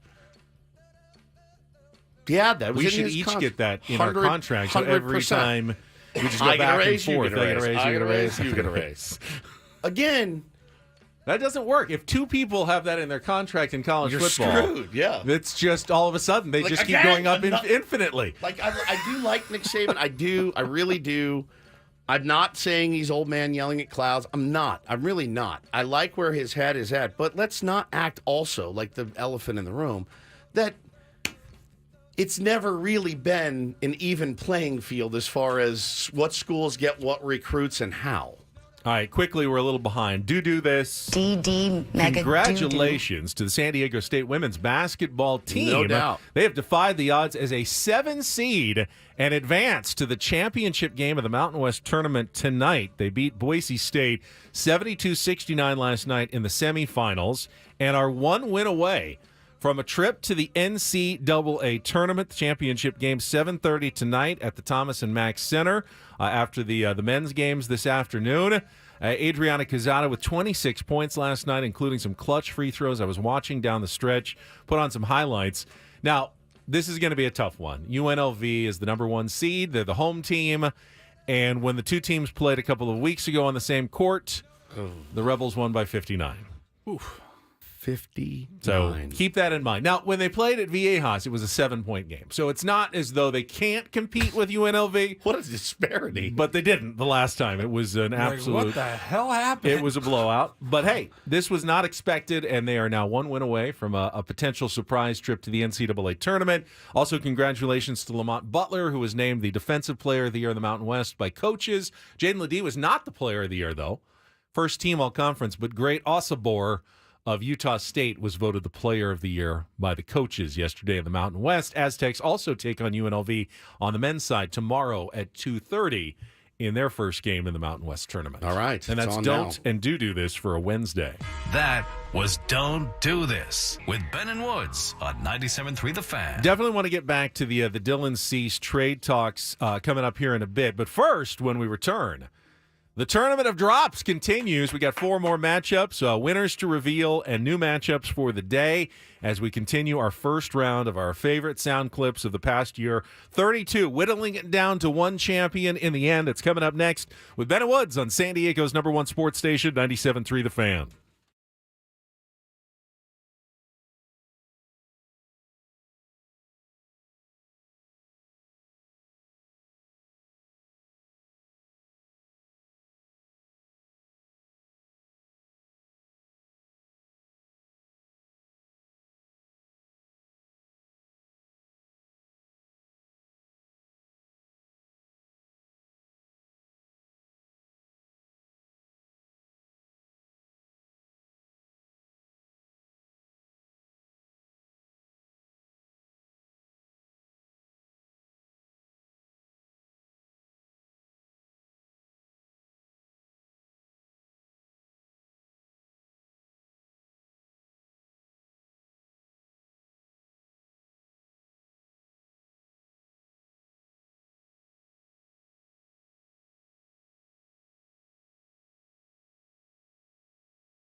Getting both sides of the Dylan Cease argument here on Twitter. Jane Landy tweets, Cease feels like bait. One elite 180 ERA plus season in 22, two slightly above average ones in 20 and 2021. Took a decent step back last year. We really want to sell a good portion of the farm for 2 years of a toss-up. It's a good point. Dylan Cease is not the be-all, end-all of pitchers. No. He's not a surefire Cy Young Award winner or a guy that you can necessarily count on as being an ace of the staff. He does eat innings, as you, though, pointed out. He does. And the Padres do need that as well. They do. And you're not going to find a guy who eats innings and has the potential to put up a good season. For $8 million? For $8 million like Dylan Cease. I get it. It's more than $8 million. It's $8 million plus, some prospects, guys that you like. I think the question. But you've done a really good job at rebuilding the farm system. In fact, you may have 3 guys or 4 guys on this roster making their big league debuts, in the next couple of weeks. I think the other question is, if you had $8 million to spend, would you rather throw that at, say, Tommy Pham and address or Adam Duvall or a somebody lineup like that, or left field, or do you want more pitching with that money as well? Remember, if you sign one of those guys, you don't have to give up any prospects. Yeah, true. That's exactly right. Also, that's exactly. It's just money. I mean, I don't know. Maybe Tommy Pham's asking for $18 million, and it's not even close. But feels like 8 seems to be in the ballpark of what you could get a Tommy Pham for without prospects given up. He also makes the team better in my mind, as would Dylan Cease, no doubt. But there's price tag for everything. There's still question marks as far as what is going to be counted on from you, Darvish and Joe Musgrove and Michael King. And then beyond that, you get into the Brito and the Waldron. That's when it gets fairly dicey, So I think, you could pencil in at least 160 innings being chewed up by Dylan Cease. That's nothing to sneeze at for $8 million. It's just not. Yeah, if you made Brito, Waldron, Vasquez into one starter at the back of a rotation and combined it all together, probably have a pretty good 5th starter there. Yeah. But if you're counting on 2 of them to eat yeah. most of those innings in the 4 and 5, now all of a sudden. Recipe for a pretty ragged bullpen. Yeah, you're getting a little thin at that point. Yep. All right, it's official. You can tune in to 97.3 The Fan next Wednesday and Thursday as Soapy Joe's presents the games from Seoul, South Korea. Listen to Jesse Agler and Soapy Joe's Chief Bubble Officer, Tony Gwynn Jr., call the action.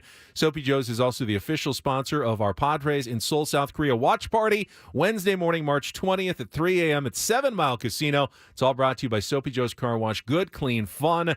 The Tournament of Drops results from our second region and 4 new matchups coming up right after this check of traffic on 97.3 The Fan. From the 97.3 The Fan Traffic Center, here's Kelly Danick. Traffic is sponsored by Soapy Joe's. Northbound side of the 805, recovering from a couple of earlier crashes in the South Bay. One cleared out of middle lanes near Main Street. The other accident cleared out of the fast lane past Orange Avenue. In Fallbrook, tow truck still on scene of a collision southbound 15 just past Mission Road. That's got the fast lane blocked. Chief Bubble Officer Tony Gwynn Jr. offers some exciting news. Soapy Joe's newest location is now open on Cuyamaca Street in Santee. Come and join the Wash Club to get unlimited washes. Come drive in today at the all-new Soapy Joe's on Cuyamaca in Santee. Soapy Joe's is good, clean fun. I'm Kelly Danick with Ben & Woods, San Diego's #1 sports station, 97.3 The Fan. Let's go through yesterday's results. First-round matchups in the baseball region of our 5th annual Tournament of Drops. You had the #1 seed, Goose Gossage, calling me a nerd, against the #8 seed, Jackson Merrill's introduction to the Ben & Woods program. And with 79.5% of the vote, the winner was... You're a nerd, too. I mean, yeah, it's the 1 seed for a reason. And Goose Gossage advances into the Sweet 16. What was the percentage again? 79.5. Okay. All right. In the 4 versus 5 matchup, you had the 4 seed, the Dodgers broadcasters, cancel the parade against Mud Grant's weird noise on the broadcast. I don't know how else to describe it. Yeah. Yeah. And I do, with I'm not going to say 66.1% of the vote, a good 2/3 majority, the winner was... Take a listen. A slight upset as Mud takes it and advances out of the first round. All right, in the 3 versus 6 matchup, you had Bob Melvin, Juan, taking on a new one, Manny Machado from spring training. What up, crew? Interrupting us while we were talking with Jake Cronenworth. And with 78.7% of the vote, almost as big of a winner as the number 1 seed. The winner of that matchup was? What up, crew? Yes, thank God. A definite new riser on the scene with Manny Machado moves in to the Sweet 16. And finally, the number 2 seed, John Smoltz with baseball obviousness. You've got to I just felt the way that the roster is built, they would have to outscore their Right. opponents to win. Yeah. taking on Can't get that analysis anywhere. That's a good point. ABBA singing Fernando. The winner with 63.4% of the vote was, in fact, John Smoltz. It's there. gotta be. Moving on. So you have a 1 seed, a 2 seed, the 5 seed, and the 6 seed moving on in the baseball region to the Sweet 16. And now that brings us to today's 4 matchups as we move over to the right side of our bracket. Top right, and our anatomy region, named as such because most of the entrants have something to do with a body part in this region. Hence the name. Yeah. Led by the number 1 seed in this round, and we know that your children have done well They in have. the Tournament of They Drops really in the have. past. One is a winner. Yeah. This time it is Taylor, your youngest, with the number 1 seed. This was from the Christmas and holiday extravaganza back in December. Such a sweet angel. They love these nuts. And going up against the number 8 seed, yours truly. Just the tip. Whoa. That's very weird. I don't remember if that was a discussion of gratuities or what else it might have been, but that's your 1 versus 8 matchup. The number 4 seed, a lot of me in this anatomy region. A lot. Oh my God, I'm so stiff. Like a 12-year-old in the anatomy region. Against the number 5 seed, balls bouncing off my chest. Oh, lacrosse. Yeah. That's a tough matchup. That is a really tough 4 or 5. Those are both incredible. Sad that someo's going home both in that incredible. matchup. The number 3 seed, it's not me this time. Ooh, a booty. I'm going to have a booty. Jesse Agler. Jesse Agler talking about Brett Sullivan. You don't hear Jesse say things like that very often. No, Ooh, a booty. he doesn't do like voices No. and stuff. He just is he's Jesse. Ooh, a booty.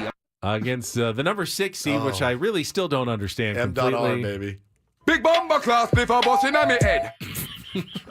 Kills me every single time. I see. It's one of those. That's where a tough one, too. Where you hear the I can audio, see and then that you see audio. the guy's face. He's a Vein popping out of his neck. he's a white reggae guy. Big bomber class This is before a busting on me shithead. head. It's M.R. and he kills me every single. I think those are the only 2 seconds of that song we can play. The on rest radio. is fairly dirty. Yeah, It's extremely dirty. extremely dirty. No, it belongs in the anatomy region. That's exactly So, right. There you go.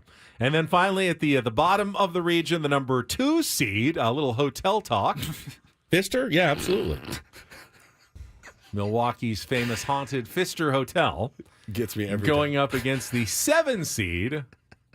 Beautiful, gorgeous cans. What was that from? It sounded it like we were on remote. You were talking about Araldus Chapman's mother. No, I was not.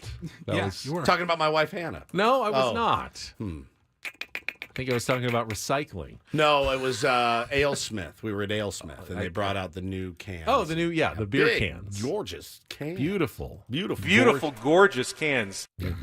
Of beer. Cans of beer. Of beer, yes. And that is our 4 matchups, which we are posting right now on Twitter.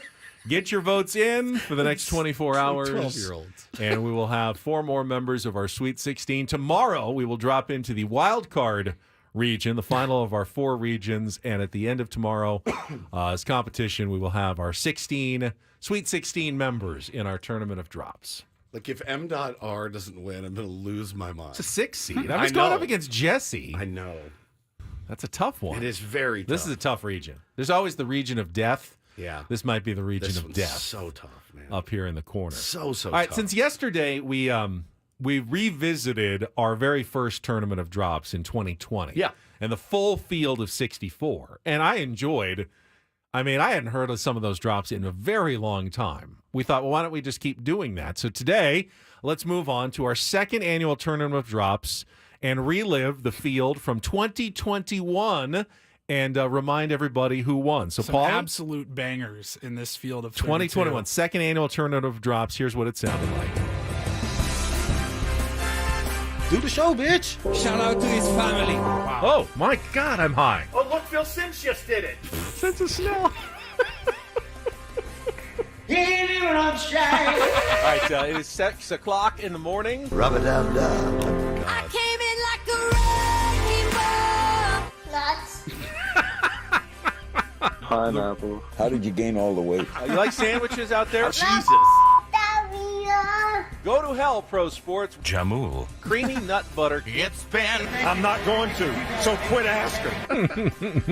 What is, what's WAP?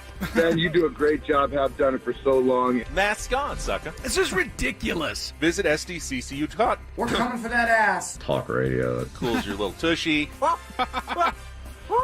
Number hopefully 4, Blake Snell. It's like Hall of Famer after Hall of Famer. It was an epic final as well, in which the shout out to his family went up against Do the Show Bitch. Shout out to his family. Wow. Who won? And the winner was Do the show, bitch. Incredible. The second annual Tournament of Drops champion. The John Bon Jovi just lays me out every time. We had so much fun. Like, that was the Corona content. Everyone was bored, just playing guitar in their house, filming themselves and tweeting it out. And it was we got so much gold from that year. Oh my God, that was banger after banger. That's well done. So tomorrow we'll Do the show, bitch. revisit the third annual Tournament of Drops as we continue on with our first round matchups here. And eventually, at the end of next week, we should crown our fifth annual Tournament of Drops winner. But remember, get your votes in. We've had surprises. I mean, the number one seeds have advanced so far, but there have been many surprises in the past. It's all up to you out there. We have our own favorites, but you don't always agree with us. No, you rarely do. Carving Guy would have won last year if we had the choice, but we don't. He was eliminated. M.R. is already getting beat by Jesse, and I'm furious about this. Time to go to my 700 burner accounts and start voting. People have their favorites. They're putting the link up in the YouTube stream as well. Fister and Cans it's deadlocked right now. I mean, it is like let's see.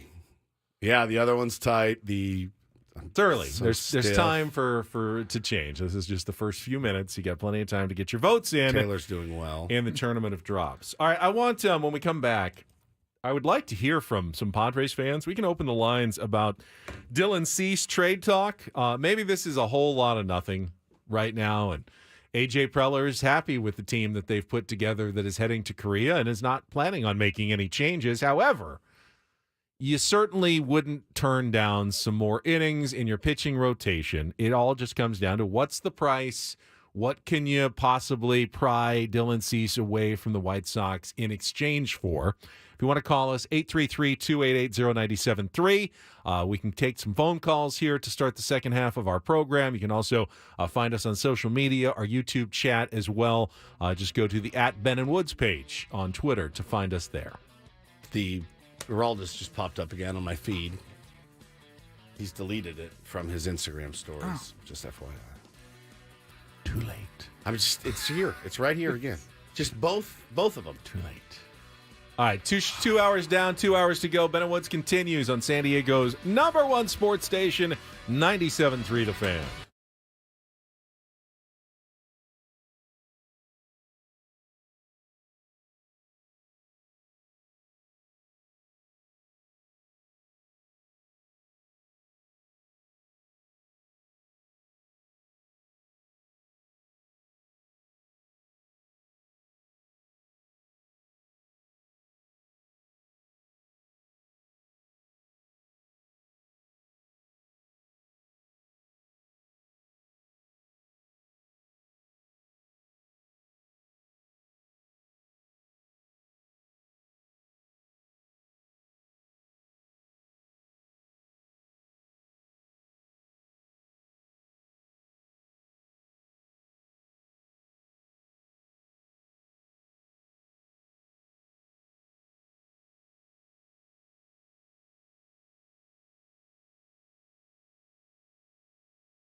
Halfway home on a Wednesday, Ben and Woods, 97.3 The Fan. I'm Woodsy, Paul Reindl, the executive producer, Ben Higgins to my left, your friendly neighborhood sports anchor. And we are about to have a conversation here on the program. We didn't get any calls because I don't think anybody cares We got one. about Dylan Cease. That's fine. I think they do, but we'll get back to that. I'd rather talk about this, to be honest with you. Show business. Yeah, Show business. Your There's wife. no business like show business. It's true. Is this show business? I think we've asked that question before. Would you consider this show? I don't know. I don't you're think on we've asked this question before. Do I work in show business? Right. If I'm on a plane and a guy looks at me and says, what do you do for a living? It's show business. I mean, literally, our business It's is a a show. show. Right. But I wouldn't say that we're in show business. I kind of like saying, oh, me? Oh, I'm in show business. Don't worry about it. I'm in show business. What do you do? Radio show. Oh, I thought you said you were in show business. That is weird because I'd say Showbiz. we're not in show business, but our business is literally a show. Correct. But I feel like we would be DBs if we said, yeah. well, we're in show business. We're not really in show business. I don't think. Anyway, your wife, Paulie, in the chat said that she wants a shirt that says "Do the show, bitch" on it. This is a long-standing discussion on the program. It is. Of all people, I'm like, I don't think you can put bitch on a shirt. I just don't think you can with our logo. I think it's the most iconic phrase of our show. But it's not even our phrase. Now, if you don't know the backstory of that, it's two radio hosts. They got in a fight on the air. They ended up splitting up. We had the guy that said it on our show, and we said, I don't think he trademarked it, though. He did. so- He told us, He go literally ahead. told us. Do whatever you want with it. Can we say, in this era of being, PC, you don't want to hurt anybody's feelings, but he wasn't saying it like. I'm sitting here talking to you, and you're like, huh? What? You don't even have your microphone I'm on. not going to sit here. It's already been 2 segments of horrible. If you want me to leave, I'll cut off the mic and I'll leave. Just do the show. It sounds horrible. I'll do the show. You Thank go do you. what you Oh, want wait, to you do. don't- We're good. Okay. God. Dude, that's Do gotta be the most show. You're ridiculous still thing. crying. Do the show. I've already Hey, cut if off I'm the doing mic. show, you're not paying attention. Go do what you're doing. Go have a good time. God, man. Go do whatever the hell you're doing. It doesn't matter. Well, do the show. Quit being a bitch. Oh my God. Whatever. I'm the one doing the show. You're the one checking out. Have a good day. See ya. Go on, dudes. Do the show, bitch. There it is. Come on, you're acting like a little bitch on this. Although That's the under- most embarrassing radio I ever did. It is so good. Underrated in that rant is it's already been 2 segments of horrible. It just kills me every single God, it's time. good. It's like, and listen, Ben and I, we could have that fight 1,000 times. We just haven't. We have not. We would never devolve into that, I don't think. We had the guy on the air like the next morning. I felt so bad for him. And they're not a show anymore. I loved that guy. He was so nice. He's like, Jason Braddock. yeah, I and believe he's was his like, name, I'm, in Houston. he's like, look, and you get it. You're in close quarters and you're all trying to accomplish the same thing. And sometimes it's like, oh man, but you can't get to that point where it's like, he's angry. Like they're just angry. Both of them are just fed up with each other. But anyway, I digress.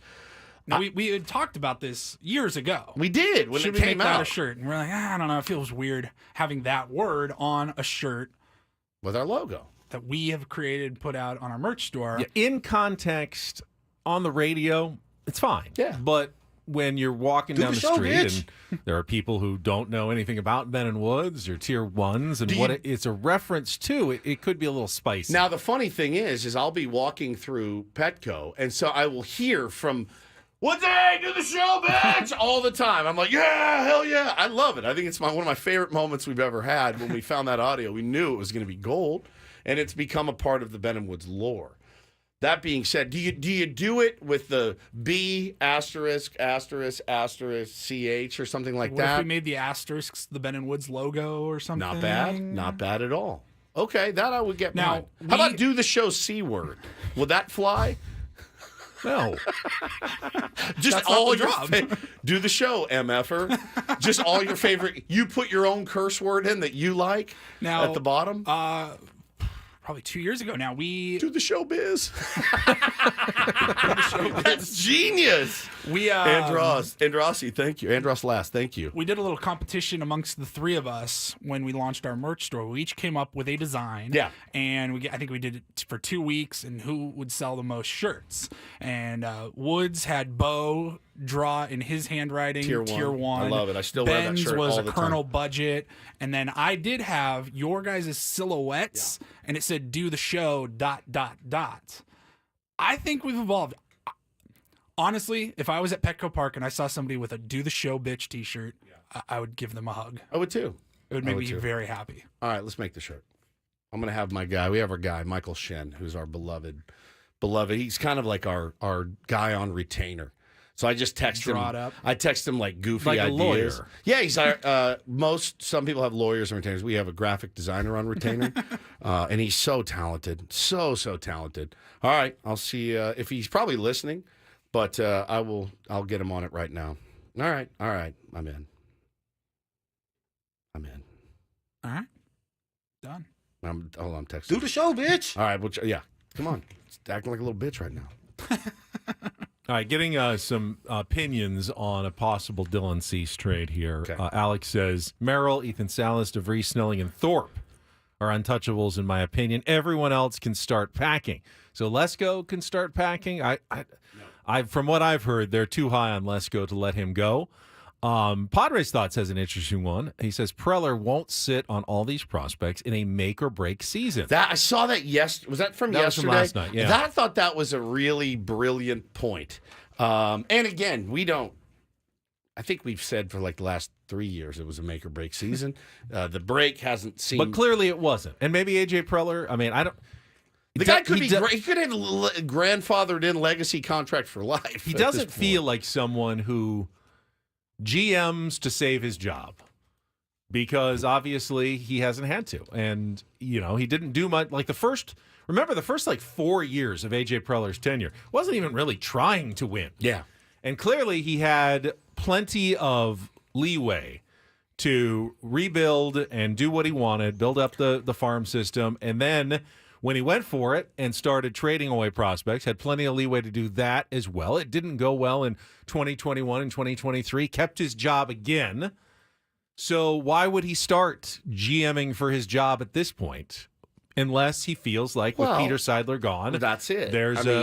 There's a reason that he's got to win this season. And if you have to win this season, Dylan Cease helps you win this season more than prospects who are still a year or two away. There's no doubt about that. No doubt. And look, he got a lot of leeway with Ron Fowler, and he got a lot of leeway with Peter Seidler. And again, they're not looking at if you're basing it on how many games he's won as a GM and how many games he's lost as a GM, he probably wouldn't have a job, right? If that's solely what you're basing it on. But his ability to replenish and restock the farm is really great. I mean, there's no question about it. You can't say, I heard Dodger, you emptied the farm for Juan Soto. And hey, look, that trade, James Wood, the way he looks right now, Ben, the guy looks like he's potentially the next Barry Bonds. I mean, he looks unbelievable, but you had to give that away to get Juan Soto. So I still make that trade. I still pull that trigger. But he has the ability to replenish it, and he's done that. And so now he's got more guys that he can move. I don't feel like I feel like this year maybe more than most, they're going to be watching. There is you're not going to win the division, but you're still expected to compete, especially after last year. I agree. So. Pat's 300-level pod says, perfect example is Dave Dombrowski with the Red Sox. People say he depleted the farm system, but no prospects he traded really panned out while acquiring pieces to help the Sox win the World Series in 2018. He also held on to the appropriate prospects in Betts, Benintendi, and Devers, among others. Yeah. It's all about picking the right guys. It's great to be able to build talent in your farm system, but the ultimate goal is then you have to identify which talent is a notch above the other ones, and the ones you have to keep and develop. Everybody else is tradable because they're not all going to make the big leagues. You got 30 you got a prospect list. You hear the Padres top 30 prospects in the minor leagues. They ain't all making the big leagues, not even close. Not even close. And if you just let them rot for a couple of years and then go away, well, you should have traded them for something that could have helped you now. And that's the decision that A.J. Preller's going to have to make here. We got R.J. on the phone. R.J., welcome to Ben and Woods on 97.3 The Fan. Good morning. Good morning, gentlemen. How are you? Hey, buddy. Hey, listen, before I get into my Padres talk, I got to say something. In light of Do the Show, bitch, Paulie, can Paulie hear me? Yeah, he can hear you. Up? Paulie, I love you. You're a great producer. I enjoy the show. But I got to ask you something. Oh, boy. We do 8 minutes of commercials, right? You got to sit for about 8 minutes. And then 5. you got that intro with the, is it time to begin? It's long, Let yeah. the ceremony begin. Dude, that thing is 2 minutes long. So I got to wait for 10 minutes for more amazing content. RJ, let me just fact check you Why? here a little bit. Let me just fact check you. Just Let do me. the show, bitch. RJ, are you there? I'm here, yeah. All right. We have 5-minute commercial breaks at the 15 and the 30 mark of the hour. Yes. Going into the top of the hour, like the break we just had, it's a 3-minute commercial break. And yes, that intro is about 1.5 minutes long. It's my idea. But it was Woods' idea, not me. So I think you Always. need to direct your attention to Woods. If you have any issues with any of the music you hear on the show, you can I direct it appreciate to that he me. wants No, the more of music's us. amazing. The music is great. It's just too darn long. I want to hear more of you. It's a compliment. I want to hear more did. content. That intro makes me excited. I have to have it. I want Trevor Hoffman to start pitching on the second bell. I don't want him to have all this time running in. He's like, to I'm Hell's ready. Bells. Come on. Let's go. All right. Come on. Okay. We're here to So- watch you pitch, That's not right. just run in and listen to this dang song to start watching you pitch. That's a good point. I love RJ. Nevertheless, The second all bell. right. So there, I said my piece. Thank you, bud. It rhymes with cease. Anyways, yeah, Dylan Cease, guys, it's a tough one because we need the pitching. We do. We need better than serviceable. We need veteran arms, and he would bring a lot of value. But man, at what cost? It's a tough one, guys. I have nothing to really add except to say that it's a neat problem that we're in, and we're going to have to deal with all this PTSD from last year. Have you noticed how much we've been so ultra critical of the Padres, and rightfully so? 100%. They deserved it. But dude, we're so gun shy about anything they freaking do. They lose the first game. You guys gonna have tons of calls. Oh, it's it. Same oh, old, yeah. 23 again. I know. Trust but it's me, all right. man. I love the Padres, and more so, I love you guys. Thank you, buddy. Love you too. Thank you, See you, RJ. RJ. Appreciate Bye. it. We get so irrational about the prospects. I mean, imagine right now if they said, yeah, we'll give you Dylan Cease, but we're taking Jackson Merrill. We'd riot. You'd riot. We'd riot at the moment. For what? For 'Cause no reason. He hasn't Like, even played, he hasn't in my played head- an inning in the big leagues. In and my we'd head, riot. he's already no longer a prospect. He's our starting center He's fielder. starting. You just traded our starting center. Hasn't- That's two. He has not played one inning in the big leagues, and we would riot, which is ridiculous, of I know course. by every sense of the word, he is still a prospect, but the fact that he will 99.9% sure be our starting center fielder this year, he's no longer a prospect in my brain. Yeah, no, Right? he's not a prospect for But me. he either. is. But he is. And there's yeah. no guarantee that he's going to turn out better. Maybe Robbie Snelling is going to turn out the best, or maybe it's Lesko or Thorpe, or it's Iriarte, or maybe it's someone we're not even talking about right now. It's That is Homer the Bush, that's right? the best prospect in the Padres Junior. system.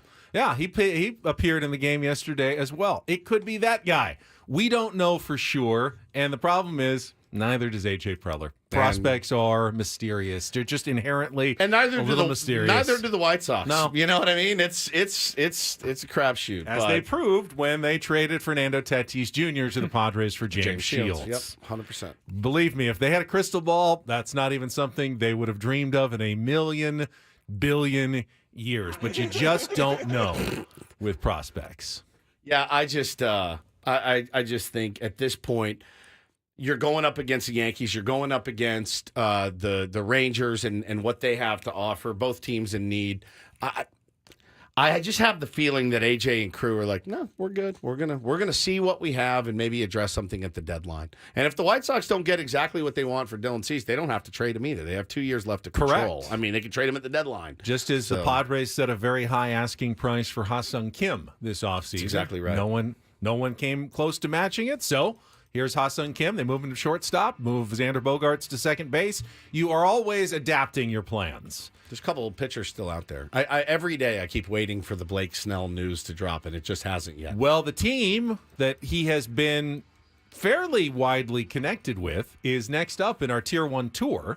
The Los Angeles Angels of Anaheim, the post-Otani Angels, our next stop on the Tier 1 tour. We'll get to that. Coming up next with Ben and Woods, right back after a check of traffic on 97.3 The Fan.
We started about 23 shows ago on our Tier 1 tour, way on the East Coast. We have made it all the way to the West Coast now as we wrap up the AL West and take a look at the Los Angeles Angels, who last season had another disappointing year, going 73-89, finishing fourth place in the American League West. And they did that with the American League Most Valuable Player putting up a incredibly historic season, both at the plate and on the mound. And they had Mike Trout. And they have Mike Trout, who didn't have a particularly Trout-esque season due to injuries, but they had both of those guys.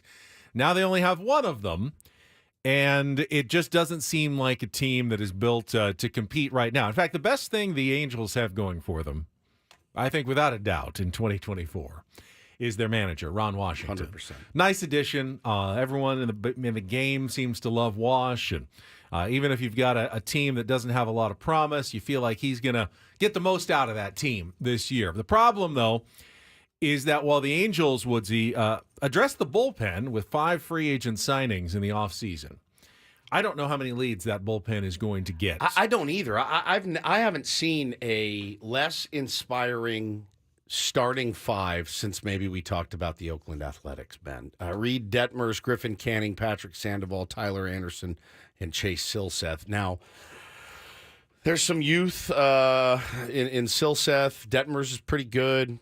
And also, if you look at their Fangraphs projections, I think they are massively generous for their offense. I think they're massively generous. Look at the home run total. That's crazy. Every one of in them double has at digits. least 16 home projected for at least 16 15. home runs. 16. Every single guy, 16 homers or above. Come on. They got Trout penciled in for 35 bombs. Drury penciled in for 24. They do have some young talent on that team. Their pitching is not going to keep them in many games. It's just not. I don't know how they're going to get through. Their projected win total, Ben, 72.5. That feels about right. That's not going to get them anywhere in that division at all. I do like Angels fans a lot. We have a few that listen to the show, and I know for years I had always said, man, I feel so bad for Angels fans.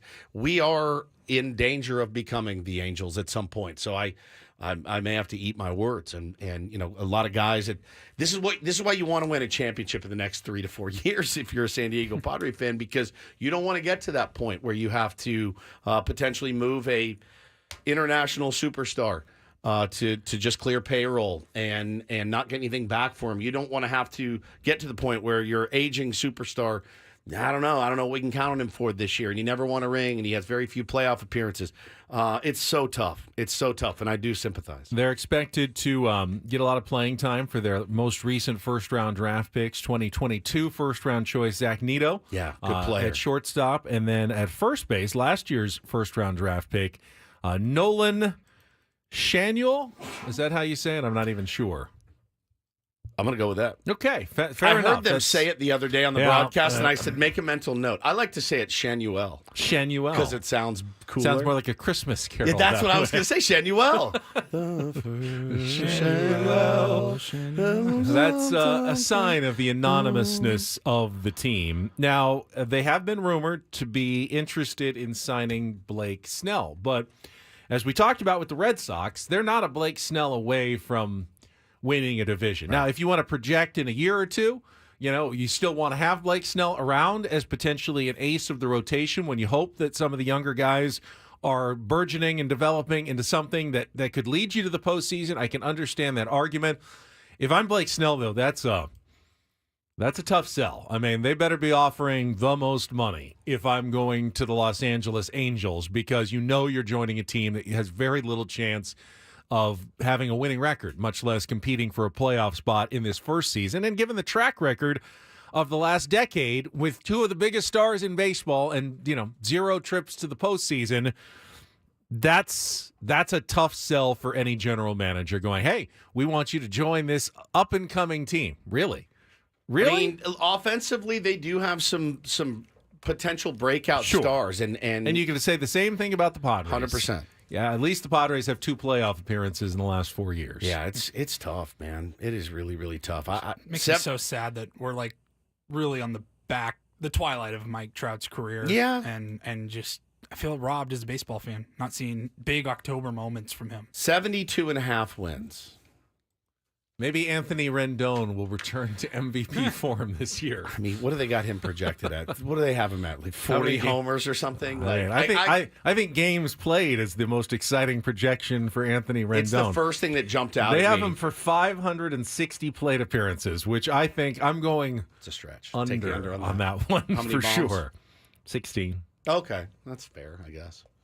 Which isn't a great season in 560 plate appearances. At 38 million or whatever they're paying him. Holy cow. Yeah, I think it's gonna be a rough one for Angels fans, and you do wonder, man, if that deadline comes creeping, Mike Trout to somebody, a contender, at the deadline, could this be the year that happens? They did not get rid of Shohei Ohtani. They did not extend Shohei Ohtani. He's now a Dodger. They have ruined baseball, the Los Angeles Angels of Anaheim. So I'm forever going to put it on you. I will say, Padres would have been happy if they had kept Brandon Drury around as a designated hitter. It may go down as one of our bigger mistakes is not paying Brandon Drury. Guy can hit. He can hit. So. Yep. They got him projected to have a really good year as well. So we'll see what happens with the Angels. But 72.5 feels about right. I could see them winning 70 games. So I might take the under there. But, if everyone hit their projections, they'd easily go over 70. Oh, yeah. The projections seem really high for them. Maybe they know something we don't know. That wouldn't surprise me either. All right. When we return on our next Tier 1 tour, I believe we move into the serious business of the National League West and the other teams in the division. So we will count them down until the opening day next Wednesday when the Padres start their season against the Dodgers. All right, let's take a time out. Sammy Spring Training is scheduled to join us. He was a content machine yesterday with what was going on. I have no idea this morning if there's been any news yet out of the Padres camp as to the 31-man traveling party. But clearly Mike Schultz said they were making those decisions yesterday.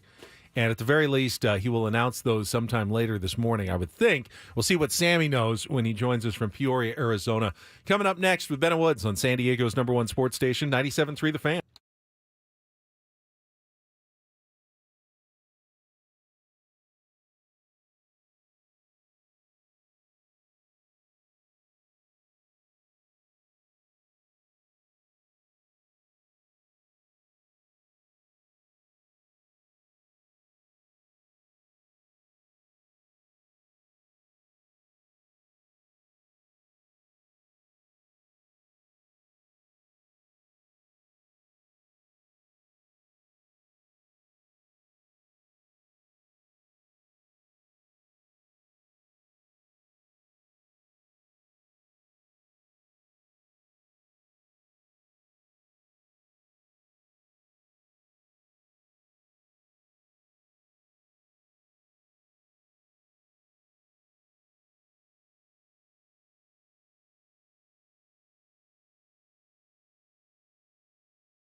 Everybody knows Tony Kornheiser. Woods, you know Tony Kornheiser? I do.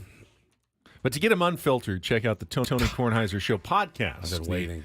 The iconic host of PTI is a roller coaster of wit and wisdom. When I see him on TV, I think to myself, this is good, but I need it unfiltered. Like Kornheiser regular is good, but to get it unfiltered is, I don't know. Unleash your curiosity Okay. and join the conversation. Follow the Tony Kornheiser Show on the free Odyssey app or wherever you get your podcasts. And it's unfiltered, you said?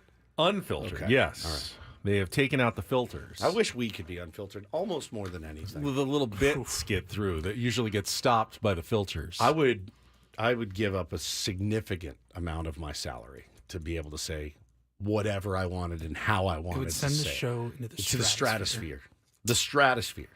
I don't mind being filtered. I can't stand not being able to curse. I can't stand it. The older I get, the more I want to curse. I have self-filters, I guess. I know. But there's a thing they say, like if you don't curse, you don't trust somebody that doesn't curse, which means you're very untrustworthy. Really? Very, yes. Yes. I don't know what the reasoning is behind it.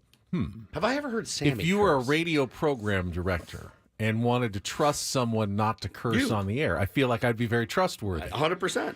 You a little less trustworthy when it comes to that. But I've only had one slip up in Once. 14 years. That's right. One F-bomb got through, and it just happened. I just went, oh, that guy's an effing what? Oh, my God. That's so weird. But no, I feel like I'm... I remember I was off that day. I was somewhere. I was on vacation. Who was on? I don't Italian know, Paul? but I came back and heard about this, and I go, I'm sorry, Yeah, what? it was very strange. I feel the older I get, the more I need to emphasize things with curse words. Sorry. I wonder if Sammy has ever slipped on the air. I bet not. I'm trying to think if I've ever heard him say a bad word. I can't think of it. I can't. We had lunch with him. I think he did at lunch. Yeah. I think he did at lunch. Yeah. We will be joined by Sammy Spring Training right after this check of traffic on 97.3 The Fan. From the 97.3 The Fan Traffic Center, here's Kelly Danick. Couple of problems here northbound 125 past the King Freeway. There is a collision blocking the fast lane. Also northbound 5 past the 15, collision over to the right shoulder. In Hillcrest, accident 5th Avenue and Washington Street. Motorcycle involved in this, not showing if lanes are blocked. I'm Kelly Danick with Ben and Woods, San Diego's #1 sports station, 97.3 The Fan. And joining us right now, as he has done the last month from Peoria, Arizona, with all of our live Padres spring training coverage presented by your San Diego County Toyota Dealers Association. We make it easy. It's Sammy Spring Training. Sam Levitt is with us, and he asks the great questions that elicit the great answers and the great laughs from Mike Schultz. Actually, Sammy, that was a really good question yesterday about kind of the difference between making the 31-man traveling squad and the 26-man final roster. And will players know, like, before they go, hey, you're coming with us, we're not expecting you to be on the squad, or, yeah, you're still competing for a job in these last couple of spring training games. We don't really know. Mike didn't really answer the question, but my goodness, the answer was a legendary one nonetheless. I didn't quite expect Mike to give a definitive answer, but I did think it was worth asking because I think it's an interesting scenario, right? Will a guy who, let's say, hasn't made his major league debut yet, will he be told he's just going to Korea and maybe he'll be active for those 2 games? Or will he be told that he is going to be on the 26-man roster? Because there's a big difference between those 2 things. But I wasn't surprised we didn't get an answer. I'm happy we got the laugh and that you guys have found a way to use it. But I don't know that we'll have more clarity on that today. I certainly expect that we'll know exactly who is part of that 31-person traveling party, who's going to Korea. But we'll see in the coming days then, obviously, who makes the active roster, who doesn't. But a worthwhile question, I thought, nonetheless. Sammy, you ever drop an F-bomb on the air? No. Okay. What about an S-bomb? No, I've never cursed on the air. You've cursed Nothing off that ever had. Of course I've cursed. Well, you say, off of the course, air. Ben doesn't curse off air. That's He why doesn't. he doesn't do it. It's not because he's a broadcaster. He just doesn't curse. He Well, was losing it at golf the other day. I heard a dang it, maybe even a damn it, maybe even a damn it was in Dang there. it. He missed a putt, and he really wanted to beat Steve, and I think I heard a damn it in there. It was shocking. I believe I believe when we got lunch at Chompy's, I would imagine that I let a curse word Oh, yeah, you fly. did. I think yeah, so. I do remember that for sure. Yeah. So you get a little everything bagel in me, and just wild things start happening. That's the secret sauce. Hey, buddy, why don't you have another one of these and start telling me your secrets? So according to Mike serum. Schultz, the decisions were all made yesterday. They know who's going with them to Korea at this point, and presumably the players know. Do we know, like, will Mike be saying it like this morning, or are they going to release a list or anything? Did they give you an idea of what the plan is for today? Quite honestly, I don't know. I don't know if there's going to be an official list of what the traveling party is. I'm not sure if Mike Schultz in a little bit more than an hour is going to say definitively who is going, who's not going. I don't know if they're going to wait until after the game to do that, but I do anticipate we'll know what that list is today. It did sound, and Mike didn't definitively say it yesterday, but just based on the answer about Jackson Merrill, which, again, he did not definitively say that Jackson's the starting center fielder, but he got very close to it. I think it's safe to assume at this point. But I think based on that answer and based on, let's be honest, just some of the logistics here, I would imagine that everybody who's going to Korea knows that at this point, whether that's made clear, definitive, official by the team this morning or when that is today. I'm not totally sure at this point, to be honest with you, but I would highly, highly assume that everybody who knows they're going to Korea or who is going to Korea knows at this point. Sammy, that news will come down at 10:04. As soon as we walk out of the studio this morning, they'll probably release that 31-man Korea roster. 'Cause that's usually how it works around here. Talking to our pal Sammy Levitt, live at Padres Spring Training. Loved what I saw yesterday. I was hyping up Drew Thorpe yesterday, and he went out and delivered. Sammy, I really, really like that kid a lot, and think he's going to be. I think he could be really, really good. I hope he's on that plane, man, heading to Korea. Yeah, I think what really stood out about yesterday is that he clearly didn't have his best stuff. He wasn't as sharp as he's been in the past, whether that be on a backfield or in a Cactus League game. And that's something he talked about after the game. It's something Mike Schultz talked about after the game. But even with that said, he was able to go out there and put up 4 scoreless innings, which is a great sign, right? Because during the course of the regular season, more days than not, you're not going to have your best stuff, and you have to find a way to get through it. And he did. There's no way around it, Woodsy. Thorpe had a really, really good spring here. Whether he's on that plane to Korea or not, I'm not sure. Look, the reality with him is he's had 1 year of professional baseball. His numbers last year in the Yankee system were really, really good. He certainly picks up right where he left off this spring, which is great. It's great. And look, I think it's a definite possibility if he goes to the minor leagues at the start of the year and continues to do what he's done. There's a definite possibility Drew Thorpe is somebody we could see at some point this season. He wasn't sure after the game what exactly was next for him. Again, I assume we'll find that out later today. But regardless of whether he's on the plane to Korea, whether he's sticking around here in minor league camp, I think it has been a really impressive spring for Drew Thorpe. He said all the right things. He's very businesslike in the way he's out there on the mound and the way he talks with the media. Obviously the changeup is a really important pitch for him. He doesn't shy away from that. It's a pitch that, guys know it's coming, and they've had a lot of trouble with it. And now Sounds familiar, yeah. He's really used it effectively against now some higher-level competition. So no doubt a really, really good spring for him. And I think somebody that has to be on the radar if this team needs starting pitching help at some point during the season. I don't think it's out of the question at all that we could see Drew Thorpe at some point. So that part of the trade so far for the Padres, at least to this point, it's been everything I think they could have wanted from him. Sammy Spring Training is with us, and following up from yesterday, I know you were asking some of the guys how they plan to spend their 14-hour flight. Jurickson Profar going to play FIFA soccer with Manny Machado.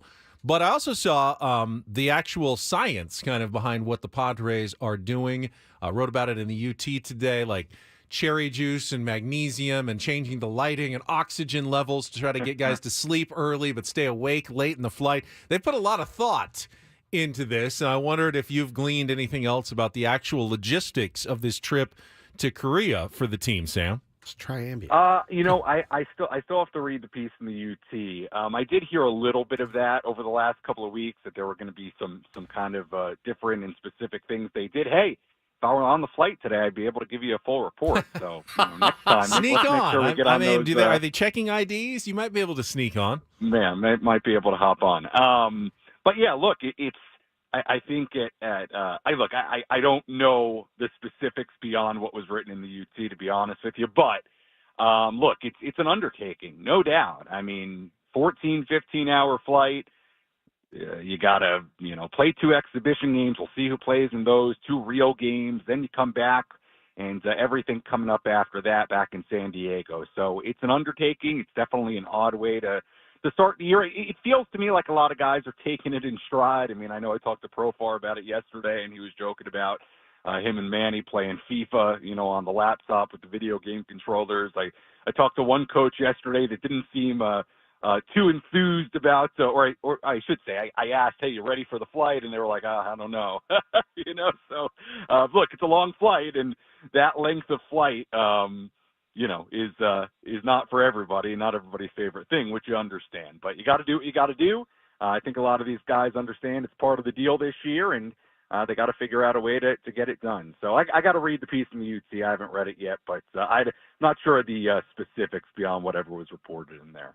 Yeah, as somebody that has issues sleeping and staying asleep, the tart cherry juice and magnesium bit, I've tried it all.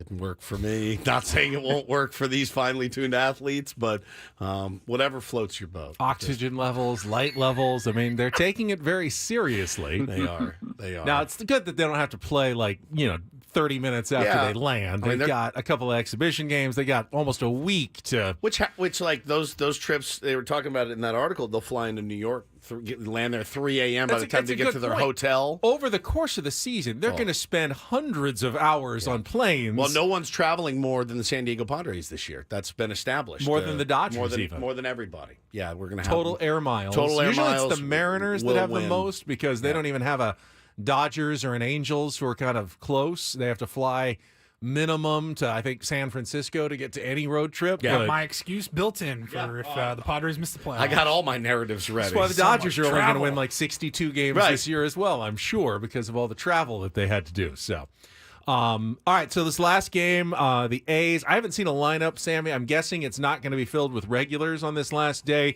Anything you're looking for on the final day of spring training?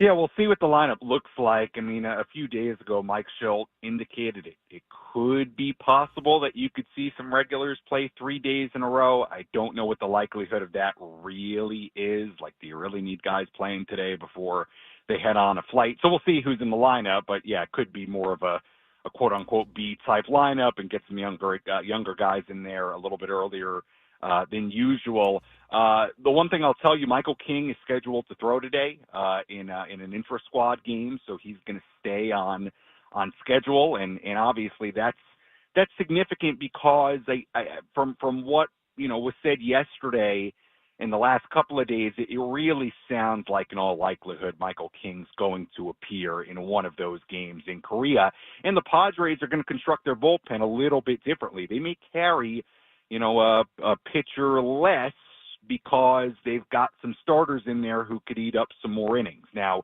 as far as guys in the back end, let's live in hypothetical world that it's Johnny Brito and Matt Waldron.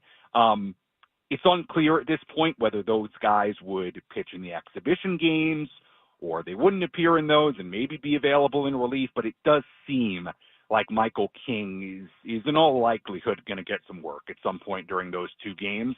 Obviously, it's a little bit more than getting some work because they're real games and it's against the LA Dodgers. Yeah.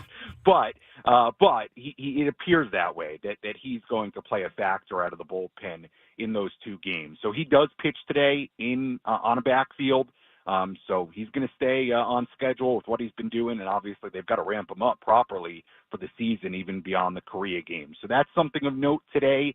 But beyond that, we'll see if there are any regulars in the lineup. If not, we play the final game here and then see what decisions come down. Again, I think it's important to note, for as funny as the answer was from Mike Schultz yesterday, the Padres don't have to make those active roster decisions today, right? So we may know a thing or two about who's not going, but we still in the coming days may be talking about, okay, well, who's on the bench and who's not, right? And who's playing third base and who's not.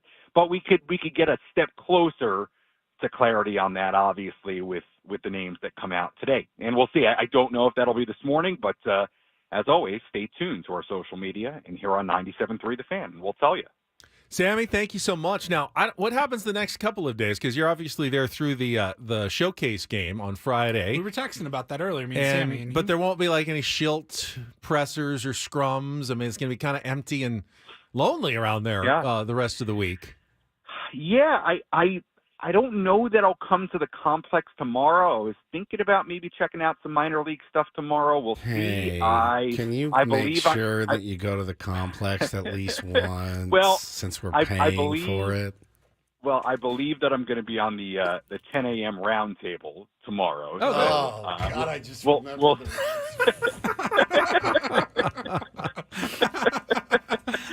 You're taking Tony Gwynn Jr.'s place because he's going to be on the flight to Korea.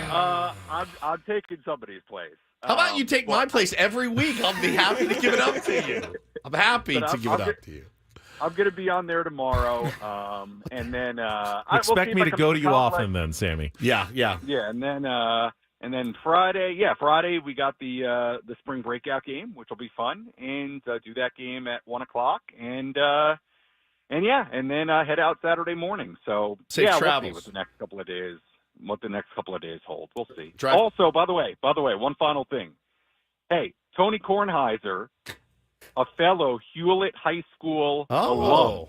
Excellent. Well, was he unfiltered at Hewlett High School? Yeah, I think you weren't there at the same time, I'm guessing. No. So. I'm just excited to get him unfiltered after all these years of filtered Tony Kornheiser. So watch what you say about Tony Kornheiser. I'm a Tony Kornheiser fan. I'm a Tony Kornheiser fan. Safe travels, Sammy. Drive safely. And we will see you at 7 Mile Casino at 3 a.m. next week, right? Yeah, we will. Wait, one funny thing. I'm going to do the pregame and postgame from the studio, but it was mentioned to me, hey, if you want to come down to the we'll be there during the game, I don't know that I'm doing that. I wouldn't. Please don't feel any pressure to come down. That's right. He'll be here 2 to 3 a.m. and then 6 to 7 a.m. in the studio. But you can come by and get a bite to eat, like 4 a.m., watch some of the game with us, and then come back. Come down, see your legion of fans. It's a little more than there. 7 minutes from here because we're more by Mission Valley, but it's not many more than 7 minutes away from where we are. So, Sammy, appreciate it as always. Thank you. Have fun, buddy. All right, Sammy Spring Training joining us.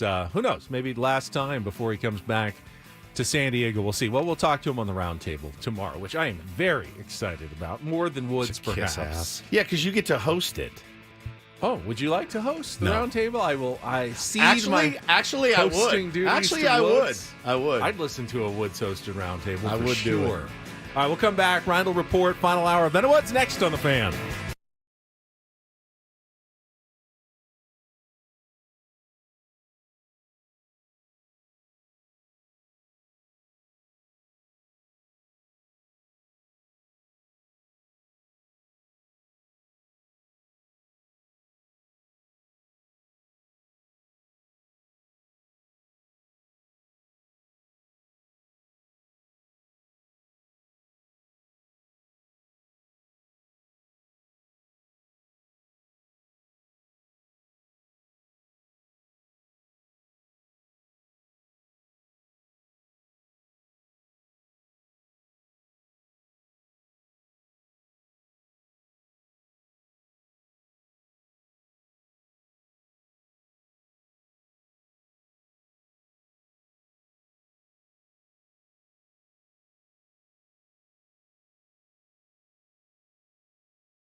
Do you really think I can't ask him? You, the master of, you don't mind imposing. I know that I would be uncomfortable if you asked me to do this. Why? All right. So if you don't know, if you watch on the stream, I have the Zen nicotine salt in my lip, and California has banned the flavored ones, and I like the cinnamon ones. Paulie likes the wintergreen. I like the cinnamon. So we buy them in Arizona. I bought a bunch when I was there. I didn't get as many as I should, and I ran out. I don't have any more cinnamon. So I have to go to this generic, weird, what would you say the flavor is of these? Steel? Tin? It's a weird flavor. And it is. It's weird. Paulie, what would you say these are? It's like, they're just Zen Chill. nothing. It is. What does chill taste like? Ice? It tastes like ice. So I said to Ben, maybe I could have Sammy stop on the way back and bring me some more. He goes, no. Don't ask him to Don't do that. ask him to do that. And I said, why not? It's not smack he's buying. I get it. Hey, will you buy me a speedball? You have to ask the person behind the counter you can't just go and take it yourself. You have to specifically In what product do you get to walk in, take it yourself, and just walk out? Well, I mean, it's different, though, when you have to actually, specify to the person behind the counter. Like, I'd be uncomfortable if someone said, can you go buy me a pack of Marlboros? I've never smoked a day in my life. It'd be weird. You are to go almost into a 50 convenience years old. store and buy a pack of cigarettes. If I said to you, Benny, you're coming over later. Stop on the way, grab a 6-pack of Coors Light and a pack of Marlboro Lights. I'd be uncomfortable. You wouldn't do that? You are kidding me. I What mean, would make you uncomfortable about it? I don't know. That person obviously It's not would a think that hustler. You're probably Or a barely That legal. guy's a smoker. Who cares? You're a grown man. But I'm not a smoker. I don't want to give the wrong impression. You've I'm bought a public figure. You've bought a nudie mag before. I promise you have. You had to go up to the counter and say, I'd like to get this big has he? jugs or whatever. Has he? Yes. He admitted it on Has Been Ever that he's bought a nudie magazine. Right. I'll take that jugs, please. It was literally once. Was it jugs? No. What was it? You don't want to know. Yes, I do. Turn the More mic than anything off. in the world. Turn the mic. You're disgusting. Oh, wow. Wow, that's hardcore as you can get. You monster. It's as hardcore as you can get. Jacob says he agrees with Ben. So I have to drive to Yuma. Basically, is what you're telling. Yes. 6 hours in the car. That's what it's there for, Woods. Holy cow. All right. Just quickly, because while Sammy was doing an interview, I had to respond to a trade suggestion tweet from our old friend John Boy, who is a delusional Yankees fan. He is. Who suggested God. that perhaps He has a three-way trade. A three-way trade where the Yankees could get Michael King back from the Padres, the White Sox would get Dylan Lesko from the Padres, and the Padres would then get Dylan Cease. Wait, say it again. So the White Sox get Dylan Lesko and Yankees prospect Brock Selvage. Okay. The Yankees get Michael King back from the Padres, and then the Padres get Dylan Cease. Why would the Padres do that? So they give up Lesko, who they love. They give up King, who they who's love. They're three. To get Cease, who's coming off not a great season. And you can argue that maybe Cease is an upgrade to King just because he's has more innings under his belt, and the Padres need that. But the only value for Cease would be adding him to a rotation that already has King. Correct. If you're subtracting from King your rotation, it makes no sense. You're not helping your cause any. And to give up your top pitching prospect in order to maybe just tinily, marginally improve your starting rotation makes zero sense at all for the Padres, which I pointed out. They're in desperation mode right now. Yankees are. Oh, Pitching-wise, dude. yeah. Well, they had Aaron Judge, too. Had an MRI. Had an MRI on his ribs, and Aaron Boone came out and said, the quote was amazing. He's mid-spring training beat up. Like, what? You've been out there for 3 weeks or whatever. Like, he's already banged up.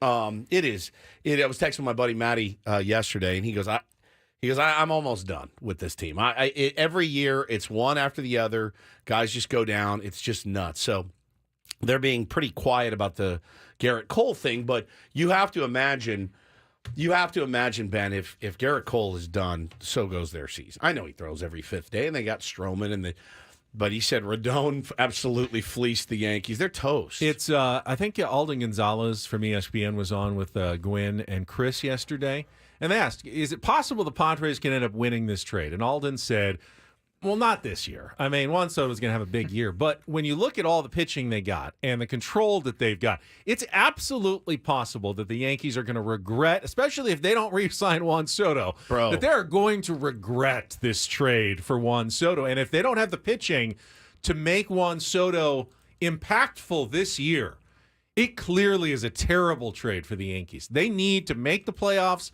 make a deep playoff run, or essentially they've given up a ton of pitching for, the enjoyment of watching Juan Soto for a few months that didn't actually lead to anything. We had that experience. We did. Wasn't that fun last year? It was not that fun last year. You want to have a year like the Padres had last year, Yankees? Go right ahead. We did not enjoy that very much. It was not fun. Even though Juan Soto was very good, watching him lead a team to a mediocre finish and a non-playoff season ain't a lot of fun. You know, though, I will say, if Judge ends up on the shelf ish or banged up and not healthy, why would you throw Juan Soto one pitch? You won't. And Juan Soto, we know, won't swing. He will not swing the pitches if he doesn't like them. So he'll walk a lot. He will walk a lot. Or he'll try to do what every player that's gone to the Yankees, it's a left-hander, does, and tries to yak balls out of we saw him spend a month and a half rolling over balls 100%. onto the right side. 100%. Is there a guarantee that won't happen for him in New York for a while? It happens to every left-hander there. Every single one is like, oh, mama, time to pull one down the line. So he's not immune to the allure of the 300-foot porch in right field, certainly. But, if Aaron Judge is hurt and Garrett Cole's hurt, you're toast. You're toast. All right, Paulie's got a very interesting topic of discussion to get to in a Rondo report that might even carry over for a second segment. Let's get to it. Get things started here with our today's edition of the Rondo Report. Now tuned into the greatest. Welcome to the Reindl Report with Paul Reindl. Hi, Paul. All right. 2 stories from the world of sports that we haven't gotten to yet. We'll start off in Major League Baseball. And 1 story that you didn't know you needed. Are you laughing, biatch? It's the Reindl Report Hey, Paul, how you doing? Okay, how are you? on 97.3 The Fan. Are you ready to bless the mood? I need some help, please. That was good. Can I get a yeah? Oh, yeah. All right. Gentlemen, this Reindl Report segment is kind of just a way for us to get to a couple of stories in sports that we haven't really either had the time for or didn't really want to devote an entire segment to them. So we'll kind of combine a couple of news and notes from the NFL. The league year starts this afternoon, I believe. Correct, 1 o'clock our time. 1 o'clock today, the 2024, the new NFL league year starts, but we've had a bunch of reported signings, trades all over the place for the last few days. 1 or 2, 1 or 2. Kirk Cousins, we didn't mention him yesterday. He is going to be the new quarterback for the Atlanta Falcons, signing a 4-year deal. And the numbers were just staggering for me. Staggering. $180 million for 4 years, $100 million guaranteed. I don't know how Kirk Cousins does this. I mean, he got franchise tagged more than a couple of times, especially when he was with the Commanders. And that gets you, it's the average of the top 5 players at your position. So that explains why he got paid pretty highly early. But he has signed so many massive contracts. And quite frankly, I don't get it. I don't think he's that. He's 35 years old. He's the most average of average quarterbacks. Now, for the Atlanta Falcons, he's better than what they've had before. He's certainly better. In a winnable division, he actually might help them win the division. And if that's what you're going for, I can see the argument. He hasn't won anything in his career, and it shocked me that he once again made a ridiculous payday. I mean, we were talking about it during the break. $100 million guaranteed. I would rather, at 35 years old. If I'm a GM in the NFL, I'd rather pay Russell Wilson $2 million. Of course. If you're the Broncos paying him $38. If you're a parent of a child who plays football, and you are hoping like, hey, they're a really good athlete, I want them to get to the next level, There's no point in playing any position other than quarterback. Correct. Right. I mean, why would anybody be a running back? Saquon Barkley, one of the greatest of his generation, is getting like $4 to play for the Eagles. in Philly. And Kirk Cousins is getting $100 million guaranteed to play for the Falcons. Who's going to take more punishment over the course of the deal? The running back. It doesn't make a lot of sense, but the quarterback value is ridiculous right now. And the Falcons needed one, so they had to pay through the nose to get the quarterback they wanted. It's so funny, too, because in the NFL, in baseball now, 35 years old, you're done. Yeah. You're done. You're begging for a job, a minor league deal. Also, if you're an average pitcher, you're making 10 times what you were making not that long ago. Right. At 35 years old in the NFL, they're like, we'll sign you to a four-year deal to play quarterback for us. I mean, it's very lucrative. He has made so much money in his career. Derrick Henry to the Ravens was interesting. That's interesting, dude. Putting him on a good team there. That I wonder how that goes. Sam Darnold is going to replace Cousins on the Vikings. Good luck, Kevin O'Connell there. And then, Saquon to the Eagles. That's an interesting move for them to go out and get him. And there were about 38 other moves as well. Another NFL story 38. here. The Kansas City Chiefs, back-to-back Super Bowl champions. How do you go for the three-peats is what they're asking themselves. And Patrick Mahomes helping them out just a little bit. He signed that massive contract not too long ago, and he's already restructured it. He's restructuring his contract. It's going to create just over $21 million of salary cap space for Kansas City as they look to continue to build up their roster and go for that three-peat. I need your Patrick Mahomes voice saying you're going to spend that on a wide receiver, right? I can't do it on command. It has to be. I can't. You can't do the I can't do it. wide receiver. There you go. Let Paulie. It's like I hope he gets it in writing. Give me some help. Yes, I will restructure. You have to go and get me a wide receiver. I know we won the Super Bowl, but please, just a little bit more help this year would be nice. Thank you. What did I read about that? He's getting like a lump sum payment instead of game checks, isn't it? Yeah, when minimal? they convert it to bonus money, it's so hard. It gets spread out more on the cap. Somehow, the weird. NFL cap is the NBA and the NFL. It's very hard to understand. How many mistakes would I make? As I the sort cap of understand guy? baseball's NBA, NFL's is very hard to grasp. Woods, you're $7 billion over budget in the cap. What did you do? I don't know. I know the LA Chargers are still $25 million over the cap, and they got to get down by this afternoon. Oh, so it means Keenan Allen, Bosa, Khalil Mack, or multiple of those guys have got to go today. Got to go or restructure? No, they got to get rid of them probably. Oh, they've already restructured what they can restructure. I think they're going to have to cut Before at least Mahomes one of them. made his restructuring, he was going to count for more than $58 million against the cap. So, smart move. I mean, he's got more money than he's going to know what to do. He's doing with the Tom Brady thing now. Like, hey, I'm just going to win as many Super Bowls as possible, and if that means I make a little less money and cost less against the cap, so be it. I'll make it back in endorsements in my career. All right. And then finally, I think monster behavior at a grocery store. There was a TikTok going around of a woman explaining what she saw in the produce section. We've all, grabbed an avocado or something. You kind of feel it, squeeze it, make sure it's ripe or not. But I have never seen anyone do this with a different fruit such as this. Okay, so I just went and grabbed some groceries. And please tell me if this is normal. A lady walked over and she's standing in front of me at the blueberries and strawberries in Woolworths. And she opened up the blueberries and started touching them. Like a plastic container of blueberries. After she squeezed the blueberries, she put them back and did it to another two punnets until she grabbed the one she wanted and walked away. It's Australian. Is that normal? All right. Squeezed. I like squeezed. Squeezed. I do it. So all right, I the do it. plastic containers you of got to open fruit. it. I do it to the grapes. Grapes, on the blackberries. outside. I don't really do. like to see anyone touching the fruit at the grocery store. I do it on the outside of the bag of grapes. You have to feel them to make sure that they're I think you can go visually and you can see what fruits are good and what are not. You absolutely cannot. You don't need to touch everything. It's through the plastic bag.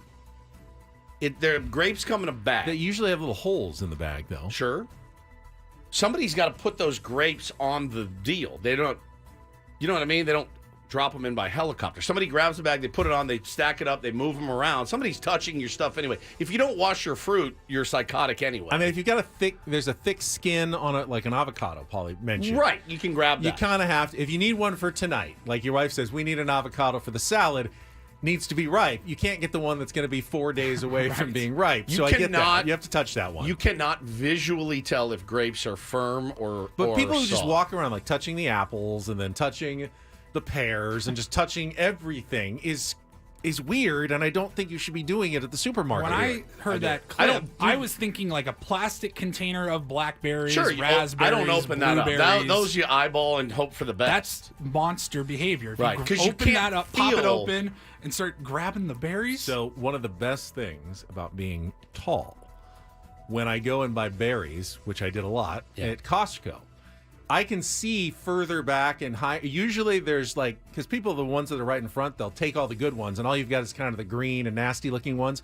But the farther you go back and higher up, that I can see and they can't, you'll find good ones. So bring like a step ladder or a tall friend with you to shop for berries at Costco. But I don't touch them. Don't all of you guys wash your fruit? Like, it shouldn't be an issue at all. Somebody's touched their butthole. Sorry, Adam. Touched their butt and grabbed all of that fruit and put it on the deal. If you, I rinse, but Of how course. much can you? I mean, it's just a little. How much water can you wash over a berry? If someone's touched it and got their germs on it, is a sprinkling of water going to take that germ off? I mean, you really should be touching it as little as possible until it gets eaten. How do you? I mean, you can't soap it up, and I mean, it's not like there you is can, like fruit wash, but I don't it's not use like that. I hand use washing water. where it's 20 seconds with soap and warm water. It's fruit. All you can do is rinse it with like a sprinkling of water. I'd like and to it's do not- a test and bring in 3 bags of grapes, and you look at them and tell me, "Oh, those are the firm ones." There's no way. I think I can There's definitely no pick better grapes with your eyeballs. Yeah, no chance. Grapes are shoddy these days. They are shoddy. You can see the ones that are starting to kind of go, that are a bit withered and wrinkled, pruny. and those aren't good. And then there's the nice, lush, round grapes that you can tell are firm and delicious. Adam's going to be mad at me because I said, I know. Yeah, Don't say it again. Did you dump it? No. Oh, all right. Well, it's true. You'd like to think that it's not true. It's true. I mean, like bananas, you don't need to touch them. Yeah, you can eyeball a banana. You can see. Yeah, It's green, it's yellow, it's turning black. We have a lineup, and it's it might shock you. All right, we will get to that coming up next. We've also got some God. Legion tickets to give away in our next segment. If you've got any thoughts on touching produce at the supermarket, go ahead, share it with us. 833-288-0973. It's Ben and Woods back after traffic on 97.3 The Fan.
A lot of comments here on produce and whether or not you Shocker. should touch it in the store. Let's see. We've got Jesus, who says his coworkers have given him a bunch of S for removing grapes from a bag because he didn't want to buy the entire 5-pound bag. Have you ever taken, like, you only wanted 3 bananas, so you ripped off half of them, like a thing of bananas? I think you if it's 6, you got to buy 6. You can't be altering the bunch of bananas either. I couldn't agree more. Hang on. Johnny just eats a grape and tries it and then decides to buy it or not, which I actually have less problem than touching it and then not buying it. I think what I'm worried about is people are touching the grapes and then not buying them and leaving them there. If you actually grab a grape, eat it, and you go, oh, that's fine, and then you take the whole bag and you buy it, perfect. I don't have a huge problem with that, but Woods thinks that's not sanitary. What is it? What? Don't Eating a grape like at the store, just to check and see if that's the. So you're fine bunch. eating a grape, but not touching a grape. Well, I'm How fine do you with get other it? You people just eating grapes. get it? I'd rather have them take it and eat it, so it's not still sitting there after they've touched it and handled it. But I go over it's like over the shirt. Doesn't count. I go over like Araldus. I go over the shirt with the grapes. I get a nice feel of it and go, ooh, no, these are not as firm as I'd like. Probably the same thing Araldus Chapman said last night. Through the plastic. Matt in Claremont has some thoughts on produce touching. Hi, Matt. Hey, how you doing? Good. Steve, Woodsy, as long as you're touching the grapes through the plastic. Through the plastic. But the one that kills me, the one that makes me want to commit a criminal act, is when I see the psychopaths ripping open the corn husk to check out the corn. I've never seen that. It's $1 an ear. It's $1. I've never seen it. I've seen that. You have? I've never seen that. I buy the pre-packaged, already peeled 4-pack of corn. You don't Peeling want to corn's deal a with nightmare. The strings. all over And by the way, my kids, can you get the strings off here? I'm like, oh, I hate this so much. They love corn. They love corn.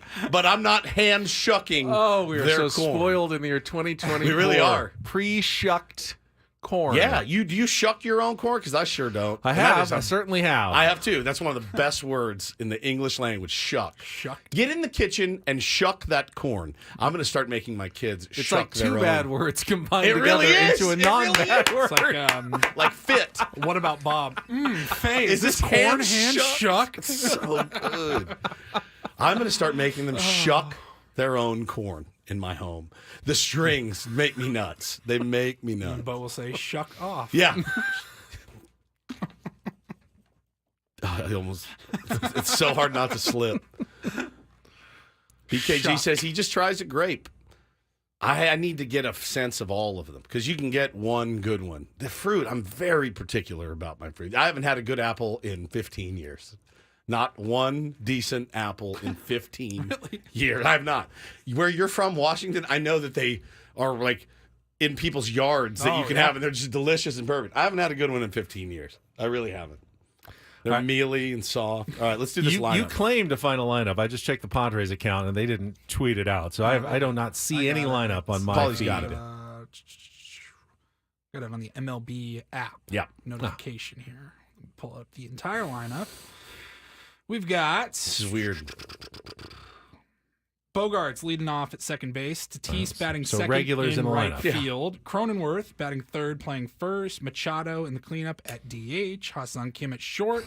Profar in left. Campusano behind the dish. Eggy Rosario batting eighth, playing third base. And Jackson Merrill batting ninth, playing center field. All right, so this is now the third straight day where essentially it's been the opening day lineup, but they've substituted Graham Pauley, Tyler Wade, and now Eggy Rosario have all had one chance to start at third. Everybody Joe else Musgrove scheduled to get the start on Everybody else has pretty much been locked in. They did have Higashioka catching one of the days, so Campy didn't catch 3 in a row. But so essentially, this is the lineup, but they still seem to be maybe uncertain as to who the third baseman is. And they've all gotten one more opportunity here in these last 3 days between Pauley, Wade, and Eggy Rosario as potentially the starting third baseman. Yeah, I'm interested to see. But everyone else has been in the same spot. It's been Bogarts, Tatis, Cronenworth, Machado, Kim. I'm shocked.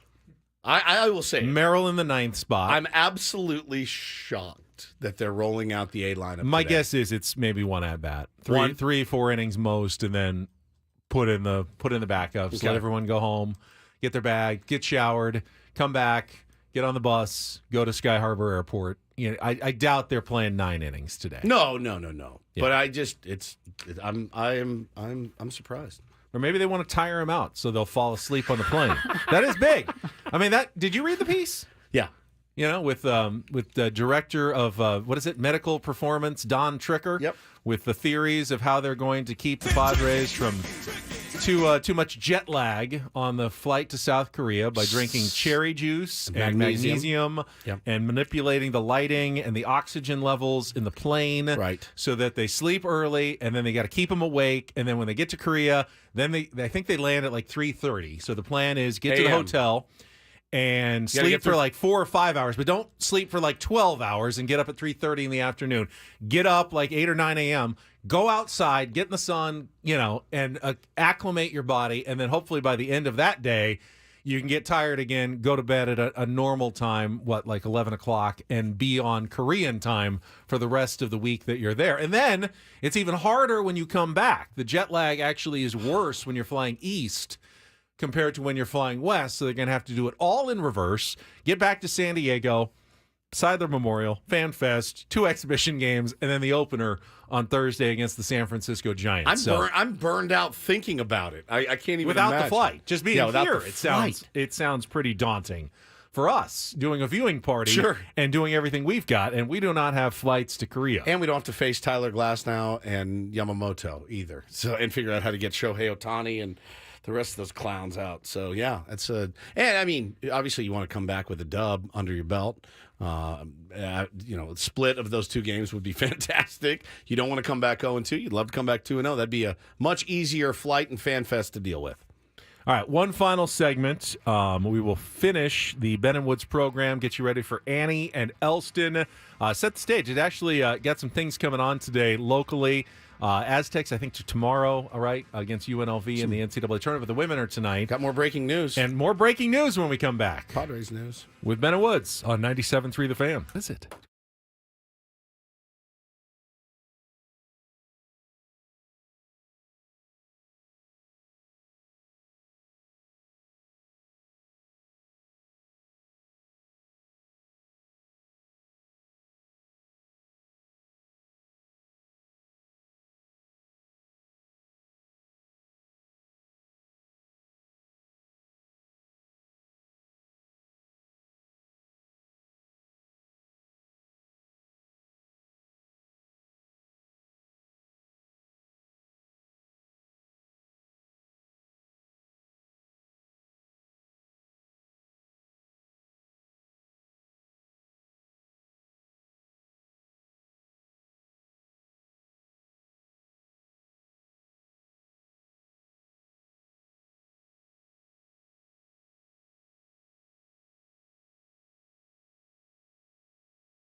All right, moderate breaking Padres news from Jeff Sanders of the UT, who just tweeted that the Padres aren't making the travel party public until after today's spring training game against the A's. But Graham Pauley's name is on a bus list with players that are definitely going to Korea, he learned last night. Pretty cool.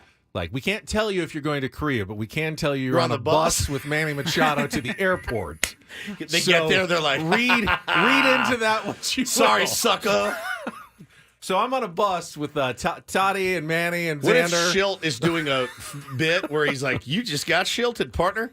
Back to the complex you go. And then he does his evil laugh. You're here to wave us goodbye at the airport.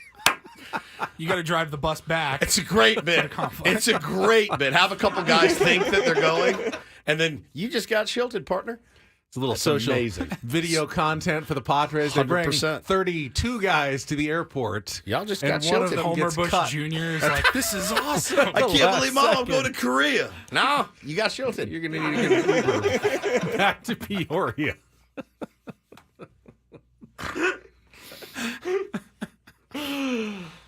That's all I can think about now. This is pranking these guys.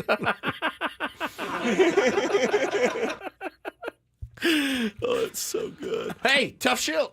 You're not going. Oh, it's so good. Oh, Michael says update with that. Estrada is going too. I didn't see that, but I it wouldn't didn't either. surprise me if Jeremiah Estrada certainly made the traveling party. Whether or not he'll be on the 26-man to start the season, that's a guy who has done everything possible. So good. This Under the spring in radar a little Cactus bit, League yeah. games to make a great case to be part of a bullpen, and I would imagine that's one of the tougher decisions when you're comes down to guys who have options and don't have options, and you don't want to lose Pedro Avila, but you also want to give the best guys who have shown that they are ready the opportunity to pitch in Major League Baseball games. It's a tough call. Did you see what Jesse's calling his walk and talk? Schilt's Creek. He said season premiere of Schilt's Creek. It's fantastic. Someone pointed out that Jesse is doing exactly what I was talking about on the show yesterday. The walking. The walk to nowhere. Walk to nowhere. You're walking and talking to someone. Where are you guys going? Just around. Just around in circles. thing. Just because you could just sit in a chair and That's what I want opposite of to each other and ask have him. this same conversation. Where are we going in this walk? Just walking. I was texting with the great Jesse Get your Agler last steps night. in? So I was inspired last night to text Jesse Agler because I'm reading a book called MVP Machine, and came out, I believe, in I can't remember when it came out. It's so good. It's basically how do you player develop? It's the secret of player development and what teams are doing to develop players. And they use a great quote in it from Billy Martin. You can kick a mule in the ass. He's never going to be a racehorse. Like a mule's a mule. Oh, but well, that was the legendary quote by former Padres pitching coach Greg Booker that eventually got him dismissed. He says you can train a donkey to run in the Preakness, but he's not never going to be a racehorse. He's never going to win. Everyone's had their own little iteration of it, but the book is really, really good. MVP Machine, highly recommended. But I was inspired to text Jesse Agler and say, I go, what are you doing on the flight? You know, he wrote me back. He goes, oh, you'll see in the newsletter tomorrow. I'm like, what are we doing? Teases now? I got to wait for He your wants newsletter. you to subscribe. I to do the newsletter. subscribe. I do too. But he said he's going to read some books, and I asked him if he'd read it. He said, yeah, it's phenomenal. So check that book out. Tell MVP everybody who Machine. got a mention in your book as well that you sent us last night. Lilo and Fish. The great Lee Lowenfish. Maybe our worst interview. The goat. Was mentioned. All right, we've got those tickets to give away to the SD Legion home opener. It's coming up this Saturday against Rugby FC Los Angeles. A pair of tickets at Snapdragon Stadium. Major League Rugby in town. Call 833-288-0973. We'll take the fourth caller today.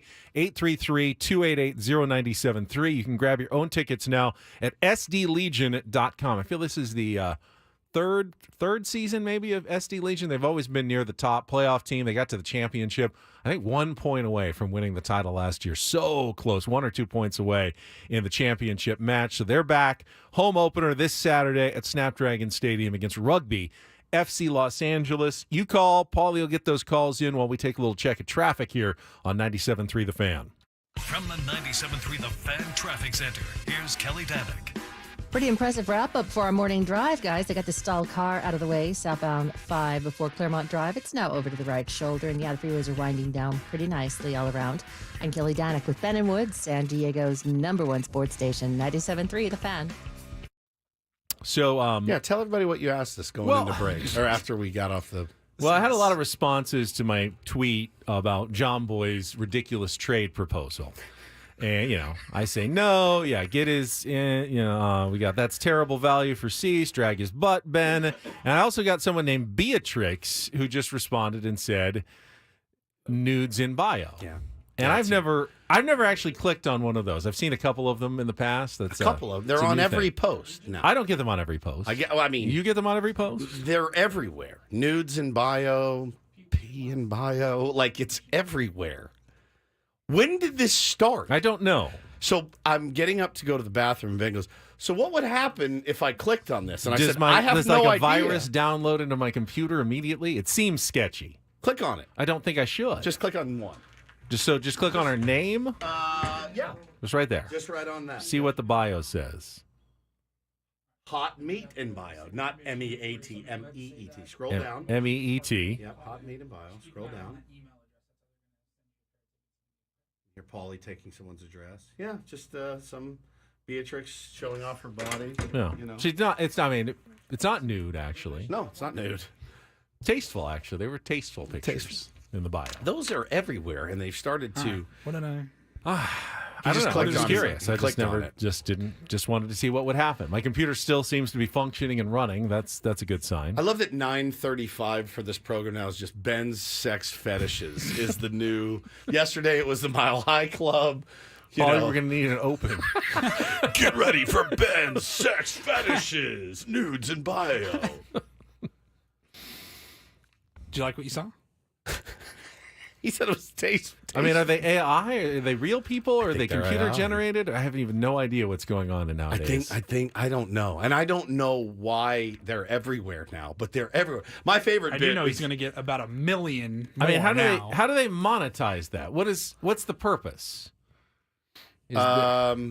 I mean, exhibitionism is my guess. But they all have the same. Exactly. It's got to be some sort of bot. Yeah. So how are they making money off that? That's what I don't understand. The one time I want one on my computer, I can't get it, so I can't find one for the first time ever. But they're on almost every post right now. If you just hit show more replies, it'll say nudes in bio, hot meat in bio, pee in bio. What do we have in our bio? Merch store. Yeah, our merch store. In bio. I don't really understand how it happened, and it just happened like overnight. I started to see a rash of them pop up, and they all had the same weird deal, but very strange. Well, I like that you're curious about it. I am. You like to be. I'm just a naturally curious Dan person. says explicit changed Ben's life forever. It did. It really did. It Ever since then. Opened up a lot of... Michael says it's a scam. You click the link. Well, you've never clicked the link. There's no link, though, is there? I mean, maybe if you scroll down far enough, give them your credit card number, and boom, they make money. Click it again. I got to go back to the mentions.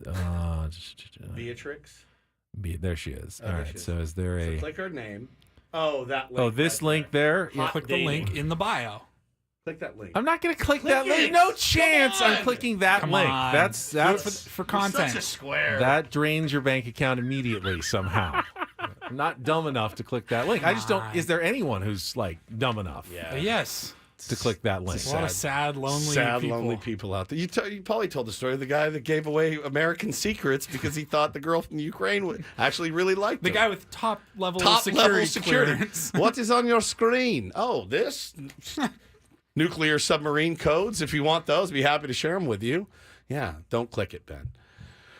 All right. So anyway, yeah, I think it would probably download a virus right to your work computer. I feel like could you imagine walking into your bosses at Channel 10 and being like, "I'm so sorry." They're like, "Oh no!" Of all the people here, we have all these training videos. I know. Teaching us not to do that. They probably blame Done Woods. like 700 of them. There's so many videos. Don't click on it. They're called phishing videos. Yeah. Phishing, yeah. So I'm glad you didn't click Report it. the phishing. I mean, I'm with you. I was a little curious as to why they started popping up everywhere too, but they are here, and it looks like they're here to stay. Try to get you in any way they can. X has really turned into something else, man. It really, really has. It is something else. All right, so on tap today, we got the Padres regular Cactus Season League finale against the A's this afternoon.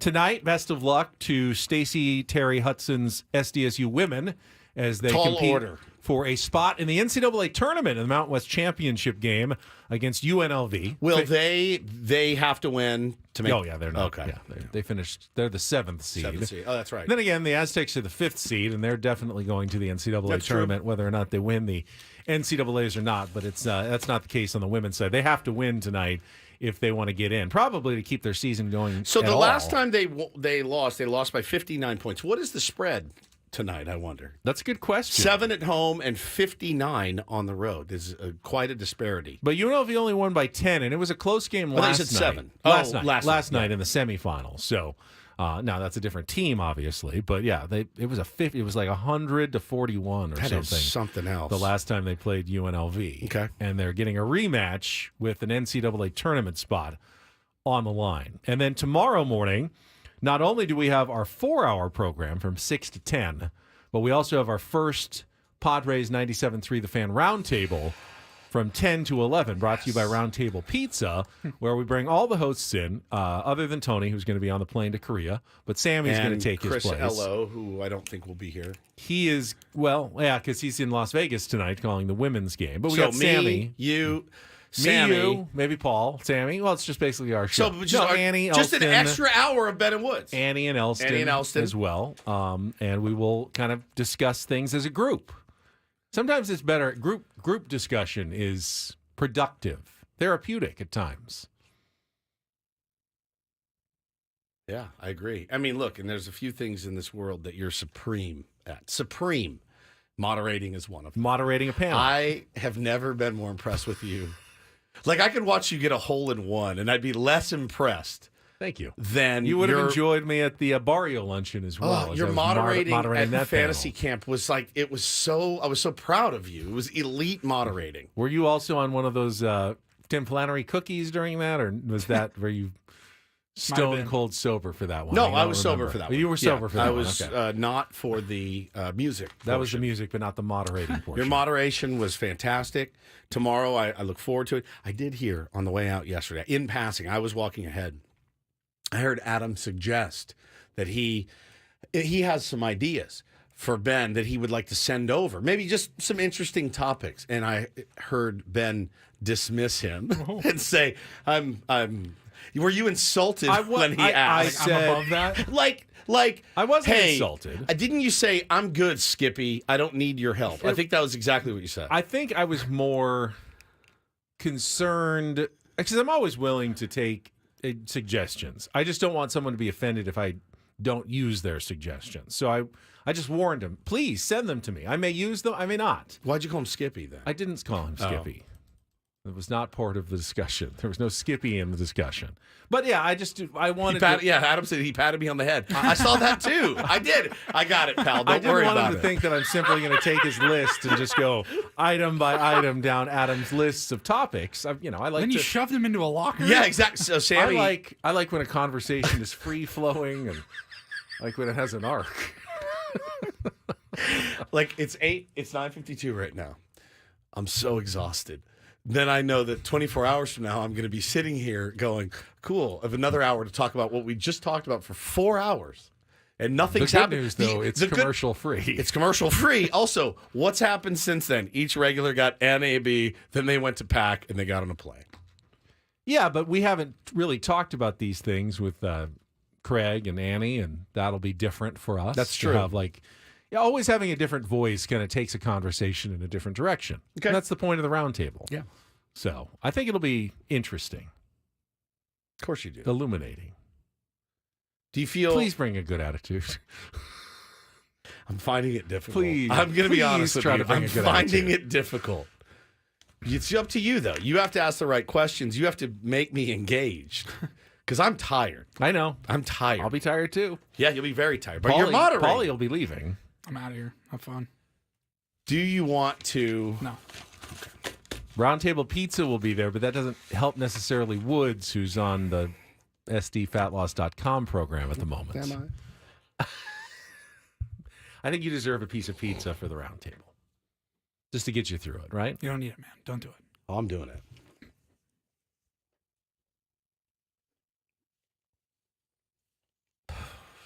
How do I get roped into all this stuff? And Adam asked. You actually said yes. I was kind of counting on Woods to just put pitch a fit. To pitch a fit, so I wouldn't have to. Like, I can count on Woods. He's going completely pitch a fit, and I don't have to say anything at all. I can look like the good guy. No, I'm happy to do it, Adam. I would have, look at this guy over here, and Woods just goes, "Fine, we'll do it." We'll and I'm do going, it. "What? You let me down. You're my pitch a fit guy, so I don't have to be." Andy and Elstiter coming up next. We'll talk to you tomorrow morning for 5 hours here on The Fan.